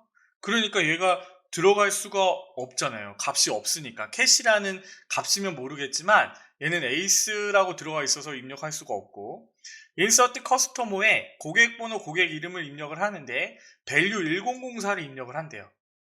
자, 내가 고객 번호에 1004라는 레코드가 있어서 기본 키로 달려 있잖아요. 그럼 1005로 써야죠. 그쵸? 중복해서 입력할 수 없기 때문에. 그리고 고객 이름은 에이스로 입력할 수 있어요. 그렇지만 1004가 있기 때문에 입력할 수가 없고, insert into 신타에 value 1234 cat u라고 입력을 한다고 했어요. 그러면 신타라는 테이블에 입력을 할 건데 고객 번호에 해당하는 1234가 커스터머 안에 있나요? 1004뿐이 없다고 했잖아요. 1234를 아직 입력하지 않았으니까. 그러니까 들어갈 수가 없겠죠. 여기엔 작가 이름은 아티스트에서 가니까 입력할 수가 있겠고, 작품 종류는 유아라고 입력을 할 수가 있는데, 요거는 작품 종류는 우리가 입력을 해주는 거니까 유아라고 입력할 수 있는데 1, 2, 3, 4 요 부분은 기본 키이기 때문에 커스터머에 있는 값이 들어가야 되잖아요. 그렇기 때문에 이 부분도 안 되죠. 그래서 정답이 1번입니다. 인서트 인트로 들어간다는 거 요거 좀 잘 매칭해서 보시고요. 에이스 한국 널이 들어가서 여기에 있는 값은 입력이 되고 나머지는 안 되고, 그래서 이렇게 좀 보시면 되고요. 48번이요. 학생 테이블을 참조하여 아래의 SQL문을 실행한 결과로 옳은 것은? 자, select average 나이 필드의 평균을 구한다고 했어요. 학생 테이블에서. 그쵸? 그런데 이거 우리 많이 했잖아요. 나딘 전공이 수학이야? 회계야? 수학과 회계가 아닌 친구들의 뭐요? 전공이 수학과 회계가 아닌 친구들의 나이의 평균이라고 했잖아요. 그러면 국사 20일, 국사 30일, 회계와 수학. 국사에 해당하는 평균을 구하면 되겠네요. 그러면 20일과 23, 평균을 묻고 있어요. 그 다음에 31, 그러면 21, 40, 44, 44에 31, 44에 31, 75, 얘를 3으로 나누면 25가 되죠. 그쵸? 그래서 이거는 보너스 문제네요. 그쵸? 수학과 회계가 아닌 애들 전공에서 학생 테이블로부터 나이의 평균을 구하시오 라고 했으니까 25가 되고, 자 49번이요. 아래와 같이 조회할 고객의 최소 나이를 입력받아 검색하는 매개변수 쿼리를 작성한다. 그러면 우리는 조회할 최소 나이 입력을 20이라고 쓰면 20에 해당하는 애들만 나오잖아요. 그쵸? 그러니까 요거는 우리는 어떻게 했어요? 조회할 최소 나이를 입력받아 라고 했으니까 우리는 어떻게 해야 돼요? 여기에 있는 부분에서 대가로에 이거는 다른 거 볼 필요 없네요. 전부 다 작거나 같다고 대가로, 큰 따옴표, 중가로, 가로 이렇게 돼 있으니까 얘는 매개 변수 커리는 대가로로 해서 물음을 쓰는 거잖아요. 그래서 정답이 3번이고 50번이요. 이벤트 프로시저에 대한 설명으로 옳지 않은 것은 지금 txt 재고 수량 자변이 결과인데 txt 입고량에서 txt 총 주문량을 뺐어요. 그쵸? 입고량에서 주문량을 빼니까 txt 재고 수량이 나왔습니다. 그래서 어떻게 한대요? docmd 오픈 레포트 리포트를 여는데 제품별 재고 현황 앱뷰 디자인 형식으로 열라고 했어요. 그쵸? 제품별 재고 현황 리포트를 디자인 보기로 열 때 조건이 뭐예요? 제품 번호는 CMB 조회에 해당한 애들만 디자인 보기로 열어줘 이거잖아요. 그쵸? CMB 옳지 않은 거를 찾으라고 했으니까 CMD 재고를 클릭했을 때 일단 맞고 TXT 재고 수량 컨트롤에는 TXT 컨트롤에 표시되는 값에서 TXT 주문량을 뺀 값으로 표시돼요. 2번도 틀리고 그쵸? 제품별 재고 현황 보고서가 즉시 프린트로 출력된다? FBO 디자인이잖아요. 디자인 보기로 열으시라고 했으니까 3번이 틀렸네요. 그죠? 제품별 재고 현황 보고서가 출력될 때 제품 번호의 값이 CMB 1번, 2번, 4번을 우리가 지울 수 있고 3번을 정답으로 찾을 수가 있겠네요. 그죠? 이거는 우리가 작성을 해봤잖아요. 그렇기 때문에 이것도 우리가 좀 수월하게 풀 수 있는 문제 중에 하나. 자, 51번이요. 커스터머 테이블을 참조하여 아래 SQL문을 실행한 결과로 옳은 것은 select count 별은 개수를 세는 겁니다. 그렇죠? count 별은 액세스에서 무조건 개수를 세준다고 했어요. 그런데 어디로부터 세냐면 select distinct city from customer 커스터머 테이블로부터 city에 세는데 이 부분의 포인트는요 distinct예요. distinct 우리가 내림차순 오름차순 할 때는 city 대샹트 ASC 대샹트는 내림차순 DSC 오름차순은 ASC라고 해서 필드명 뒤에다 써줬잖아요. 근데 distinct라는 건 뭐냐면요 중복된 값을 한 번만 보여주는 거예요. 그래서 여기에 지금 내가 select distinct city라고 하면 city를 불러오면 얘네들이 다 불러와지는데 앞에 필드명 앞에 디스팅트가 붙잖아요. 그럼 중복된 값을 제외하고 불러오는 거예요. 부산, 서울, 서울, 부산, 대전, 서울, 강주 이렇게 돼 있는데 얘네들은 부산이랑 서울은 중복돼 있잖아요. 얘네들은 한 번만 불러오라는 얘기예요. 그러면 부산, 서울, 대전, 강주, 인천. 그럼 얘는 5개가 되겠죠. 그죠? 그래서 디스팅트는요. 필드명 앞에 붙는 거. 요걸 꼭 기억하고 계셔야 됩니다. 내림차순, 오름차순은요. 필드명 뒤에 붙는 거. 대샹트는 내림차순, DSC. 오름차순은 ASC.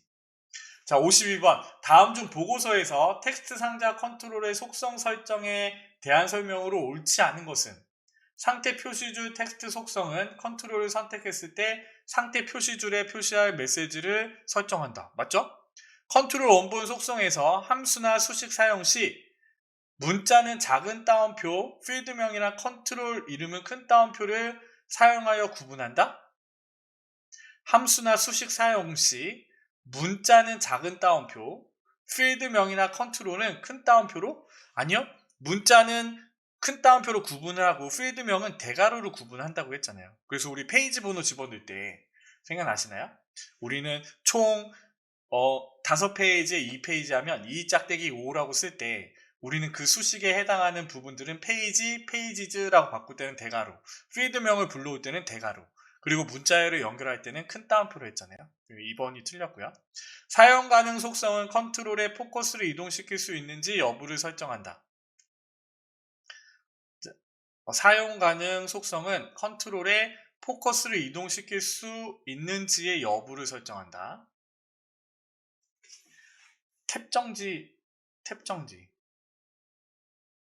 포커스와 탭 정지가 안 되는 거는 기타의 탭 정지 속성에 예, 아니요 라고 표시를 하는 거잖아요. 그런데 여기 부분에서 내가 선택한 그 부분에 그 컨트롤에 사용 가능 속성 컨트롤에 포커스를 이동시킬 수 있는 여부 여기서 아니요라고만 하면 어떻게 할까요? 포커스가 요거는 이 컨트롤은 사용하지 않음입니다 라고 설정이 되기 때문에 얘는 설정이 포커스가 이동되지 않겠죠?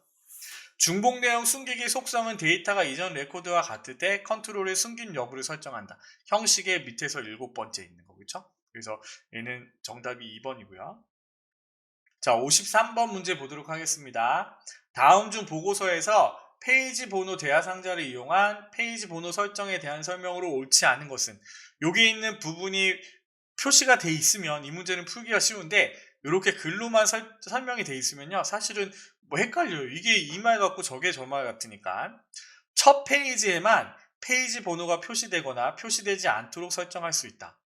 여기 첫 페이지에만 페이지 번호 표시, 여기 있네요. 그렇죠? 메뉴에 페이지 번호 표시 형식을 페이지 위쪽, 아래쪽, 페이지 양쪽 중 선택할 수 있다.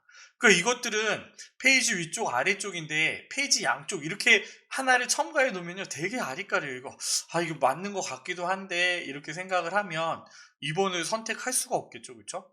페이지 번호 형식을 N페이지와 NM페이지 중에서 선택할 수 있다. 형식을 선택할 수 있고, 페이지 번호 대화 상자를 열 때마다 페이지 번호를 표시를 위한 수식이 입력된 텍스트 상자가 자동으로 삽입된다. 페이지 번호 대화 상자를 열 때마다 페이지 번호 표시를 위한 수식이 입력된 텍스트 상자가 자동으로 삽입된다. 이거를 설정을 할 때요, 페이지 텍스트 상자가 자동으로 들어가는 겁니다. 디자인 모드에. 이 얘기네요. 그러니까 이거는 뭐 1번, 3번을 지울 수 있다 하더라도 2번, 4번에서 좀 고민할 수 있는 부분인데, 페이지 양쪽은 없어! 라고 생각하고 있으면요, 이거는 또 2번이라고 정확하게 선택을 할 수가 있겠네요. 자, 54번 보도록 하겠습니다. 다음 중 서류 봉투에 초대장을 넣어 발송하려는 경우 우편물에 사용할 수신자의 주소를 프린트하기에 가장 적합한 보고서는, 레이블 보고서가 되겠죠? 레이블에 우리는 이름표를 작성하고 주소를 작성하고 프린트로 뽑아서 우리는 하나씩 스티커 붙여가지고 보내면 되겠죠? 업무문서 양식 보고서, 우편 엽서 보고서, 크로스텝 보고서보다는 레이블. 이거는 우리가 많이 하잖아요? 업무상에서 우편물을 이제 잘 보내지는 않지만 예전에 우편물을 보내야 될 상황에는 레이블 보고서를 사용을 해서 갖고 와서 주소를 입력하고 프린트를 뽑으면 되겠죠. 레이블 보고서에 해당하는 내용이고, 폼 작성에 대한 설명으로 옳지 않은 것은, 폼을 작성하는 거예요. 우리는 2번에 1번에 폼 완성하는 부분 있잖아요. 폼 디자인 도구의 디자인 탭에서 컨트롤 마법사 사용 여부를 선택할 수 있다. 그렇죠? 우리는 마법사를 가지고 만들 수도 있습니다. 레이블 컨트롤은 마법사를 이용한 만들기가 제공되지 않으며, 레이블 컨트롤을 추가한 후 내용을 입력하지 않으면 추가된 레이블 컨트롤이 자동으로 사라진다. 텍스트 상자 컨트롤을 지정하는 이름인 중복 설정이 가능하다? 3번이 틀렸네요. 2번이 좀 아리까리한다지만 3번 보기를 봤을 때 이름은요 중복할 수가 없습니다. 우리 매크로 만들 때도 마찬가지죠. 그래서 정의된 이름은 중복할 수가 없어요.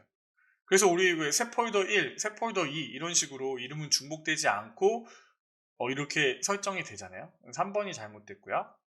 단추 컨트롤은 명령 단추 마법사를 이용하여 다양한 매크로 함수를 제공한다. 네, 그러니까 단추 컨트롤 안에 폼 종료, 폼 실행, 뭐 이렇게 종료, 이렇게 그런 부분들이 많이 나와 있어요. 그 부분들에 해당하는 내용이고. 정답은 3번이요. 2번 다시 읽어볼게요. 레이블 컨트롤은 마법사를 이용한 만들기가 제공되지 않고, 레이블 컨트롤을 추가한 후 내용을 입력하지 않으면 레이블 컨트롤은 다시 사라집니다. 그래서 3번이 정답이고요. 다음 중 폼의 모달 속성에 관한 설명으로 옳지 않은 것은, 우리 기출문제 풀 때 모달 속성에 해당하는 부분들은 없었어요. 그래서 이 모달이라는 건 뭐냐면, 내가 쇼핑몰 사장님이에요. 그래서 알바생을 썼는데 폼을 하나 띄워놓고 여기에 그냥 제품이 판매될 때마다 입력하는 버튼 만들어 놓고 만들었어요. 그래서 이 폼을 그냥 열어놓으면 그 알바생이 이거 뭐지, 레코드 원본이 뭐지? 라고 확인을 하고 우리 사장님이 갖고 오는 물건들이 얼마에 어디서 얼마의 이윤을 남기네, 이런 것들 다 볼 수가 있잖아요. 근데 이 폼에 모달 속성을 예라고 해놓으면요, 내가 이 폼을 열어놨을 때는 다른 작업을 못하게 잠금이 돼요. 그래서 모달은 폼이 열려있는 동안 다른 개체를 선택할 수 없게 하는 속성입니다. 그래서 폼이 열려 있는 경우 다른 화면을 선택할 수 있다. 이게 정답이고요. 이게 틀린 답이고, 비주얼 베이직 코드를 이용하여 대화 상자의 모달 속성을 지정할 수 있다. 맞죠? 폼이 모달 대화 상자이면 디자인 보기로 전환 후 데이터 시트 보기로 전환이 가능하다. 사용자 지정 대화 상자의 작성이 가능하다. 그래서 모달로 설정이 돼 있으면 개체를 선택할 수 없게 만드는 거예요. 디자인 보기로 가서 다른 설정하는 건 괜찮겠죠? 사용자 지정 대화 상자의 작성이 가능하다. 정답은 1번이고요.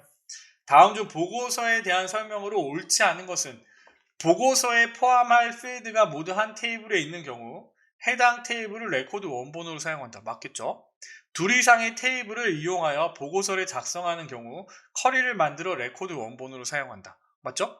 보고서 도구를 사용하면 정보를 입력하지 않아도 바로 보고서가 생성되므로 매우 쉽고 빠르게 보고서를 만들 수 있다. 우리가 첫 번째 시간에 보고서 마법사로 만들었잖아요. 그렇죠? 그래서 우리가 커리에 해당하는 내용들을 갖고 와서 보고서를 만들어줘 이렇게 했잖아요.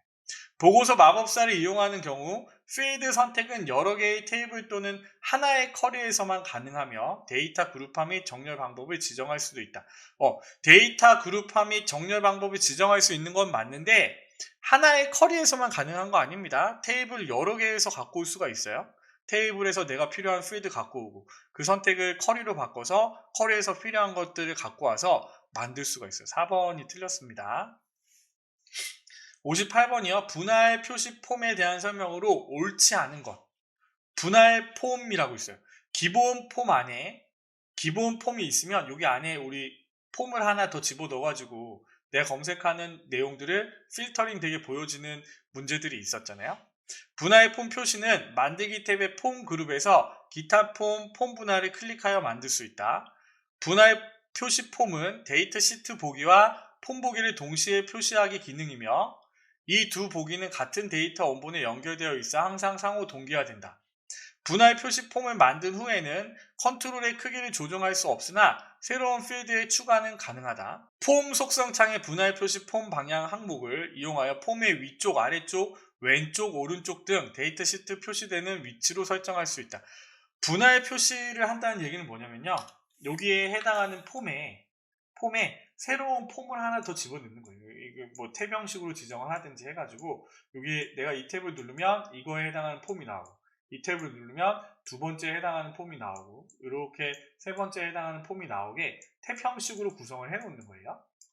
그래서 이 부분인데 내가 분할 표시 폼을 한다고 해서 컨트롤의 크기나 이런 것들을 조정할 수 없는 건 아닙니다.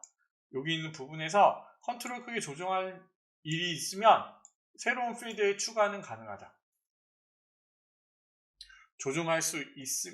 크기 조정할 수 있으며 조정할 수가 빠졌죠? 수 있으며 새로운 필드의 추가도 가능합니다. 그래서 우리는 분할 폼을 그냥 분할해서 보여지는 폼일 뿐이지 이거를 뭐 분할을 한다고 해서 뭐 설정들이 안 되거나 입력할 수 없다거나 이런 부분들은 아닙니다. 그래서 3번이 틀렸고요. 1번, 2번, 4번이 맞는 답이네요. 그렇죠? 59번이요. 매크로 함수에 대한 설명으로 옳지 않은 것은 find record는 뭘까요? 레코드 셋, find 레코드를 찾아라 하잖아요. 그렇죠? 함수 필드 컨트롤 속성들의 값을 설정한다는 부분이 아니잖아요. 그렇죠? 어플라이 필터는 필터링을 하는 게 맞고, 그렇죠? 오픈 레포트는 보고서를 호출하여 실행하는 거. 메시지 박스 우리 해봤잖아요. 그렇죠? 그래서 find 레코드를 찾는 거이고 필드 컨트롤 속성들의 값을 설정한다는 얘기는 아닙니다. 자, 60번. 하이폼에 대한 설명으로 옳지 않은 것은 기본 폼과 하이폼을 연결한 필드의 데이터 형식은 같거나 호환되어야 된다. 그렇죠. 기본 폼이 있고 하이폼이 있는데 하이폼에 들어가는 내용들이 기본 폼에 연결되어 있어야겠죠. 그렇죠. 그래서 같은 내용의 데이터를 조회를 했을 때 그거에 해당하는 결과가 나와야 되니까 같은 형식으로 호환이 되어야 됩니다. 본 폼 내에 삽입된 다른 폼을 하이폼이라고 한다. 기본 폼이 있고 하이폼이 있으니까요. 일대 다 관계가 설정되어 있는 테이블들을 효과적으로 표시하기 위해 사용된다. 폼 분할 도구를 이용하여 폼을 생성하면 하이폼 컨트롤이 자동으로 삽입된다. 폼 분할이라고 하는 거는 아까도 얘기했듯이 하나의 폼에 이렇게 구성을 해 놓는 거예요. 폼들을 이렇게 하나의 폼으로 구성을 한 다음에 이렇게 폼 형식을 구성해 놓은 다음에 내가 이 탭을 클릭을 하잖아요. 이 탭을 클릭하면 내가 설정한 그 폼이 여기에 뿅 나오는 거예요. 그래서 이렇게 해서 그 폼을 사용할 수가 있고, 그 다음에 내가 또 여기 있는 폼을 딱 클릭하잖아요. 그러면 얘네들이 사라지고 여기에 해당하는 폼이 이렇게 열려서 요런 게 폼 분할이에요. 그래서 이렇게 가로로 분할하거나 세로로 분할하거나 이렇게 해서 우리가 원하는 모양대로 분할을 해서 설정을 해 두는 거죠. 그래서 얘는 하이폼이 자동으로 삽입된다는 얘기는 아니라서 4번이 정답이고 1번, 2번, 3번이 폼에 대한 설명으로 옳은 것이라고 해서 우리가 첫 번째 기출문제를 풀어봤는데요. 저도 어떻게 설명했는지 모르겠어요. 그냥 문제를 읽은 것 같고 자세한 설명은 잘 못한 것 같은데, 일단은 우리가 1회차, 2회차, 3회차는요, 지금 제가 한 것처럼 이렇게 문제들이랑 이 설명들을 같이 보면서 일단 어떤 문제들이 나왔는지 이렇게 쭉 정독을 하시면서 읽어보시기 바랍니다. 그래서 이렇게 일단은 어떤 문제들이 나오는지 유형 파악들을 하신 다음에 우리가 2회차, 3회차 문제들을 풀어보면 이제 또 중복되는 내용들이랑 또 이런 문제가 또 이렇게 나오네 라고 하는 유형들을 익혀볼 수가 있거든요. 그래서 1회차, 2회차, 3회차는 여러분들이 읽어보시고 여기 또 이제 같이 설명 보시고, 그리고 이제 저녁에 시간이 되시면 컴CBT 사이트에 들어가 보세요. 여기 컴CBT 사이트에 들어가시면 전자문제집 CBT라고 있습니다. 여기에 들어와서 확인, 여기 OMR 방식으로 문제 풀기를 누르잖아요. 그래서 여기에 컴퓨터 활용 능력을 선택을 하면 우리가 최신 2020년 7월 4일 회차 1회차 문제를 풀었잖아요. 그래서 여기 부분에서 시험 모드 해설로라고 해서 문제 풀기를 누르면 이렇게 여러분들이 문제를 풀 수 있게 이렇게 뿅 나와요. OMR 형식으로 이렇게 표시가 되거든요. 그러면 이거는 설명이 없으니까 여러분들이 오전에 공부했던 내용들을 이렇게 표시하면서 문제를 풀 수가 있어요. 다시 한번 문제를 읽을 수가 있으니까. 그래서 여기에서 문제를 푸시고 60문제를 다 푸시고요. 채점하기를 딱 누르면 여기에 해당하는 부분에서 맞았니 틀렸니 해서 합격 불합격 이게 나오거든요. 그래서 우리가 1회차를 공부를 했으면 그날 오후에 1회차에 해당하는 문제들을 풀어서 여기 보면 오답에 해당하는 설명들도 다 나와 있거든요. 그래서 다시 한번 보시는 거예요. 그러면 총 기출문제를 3번 보게 되겠죠. 그래서 먼저 풀어보고 동영상으로 같이 보고 컴CBT 사이트로 통해 풀어보면 한 회차의 기출문제를 3번 보는 거잖아요. 3번 본다. 그래서 회차를 10회차를 보면 여러분들이 조금 수월하게 이제 눈에 들어오실 거예요. 그래서 문제를 딱 보면 이 부분들이 이거지 저거지 이렇게 좀 생각할 수 있으니까 지금 우리가 첫 번째 시간이고 저도 공부를 더 많이 해야 될 것 같아요. 여러분들한테 조금 더 이해가 되게 설명을 하려면 저도 좀 자료를 찾아서 준비를 하고 여러분들이 공부할 수 있게 조금 해야 되는데, 일단은 1회차는 이렇게 보고요. 2회차, 3회차 공부를 하면서 조금 더 개선을 해서 또 수업을 진행하도록 하겠습니다. 긴 시간 고생하셨습니다. 잘생긴 이민남이었습니다. 감사합니다.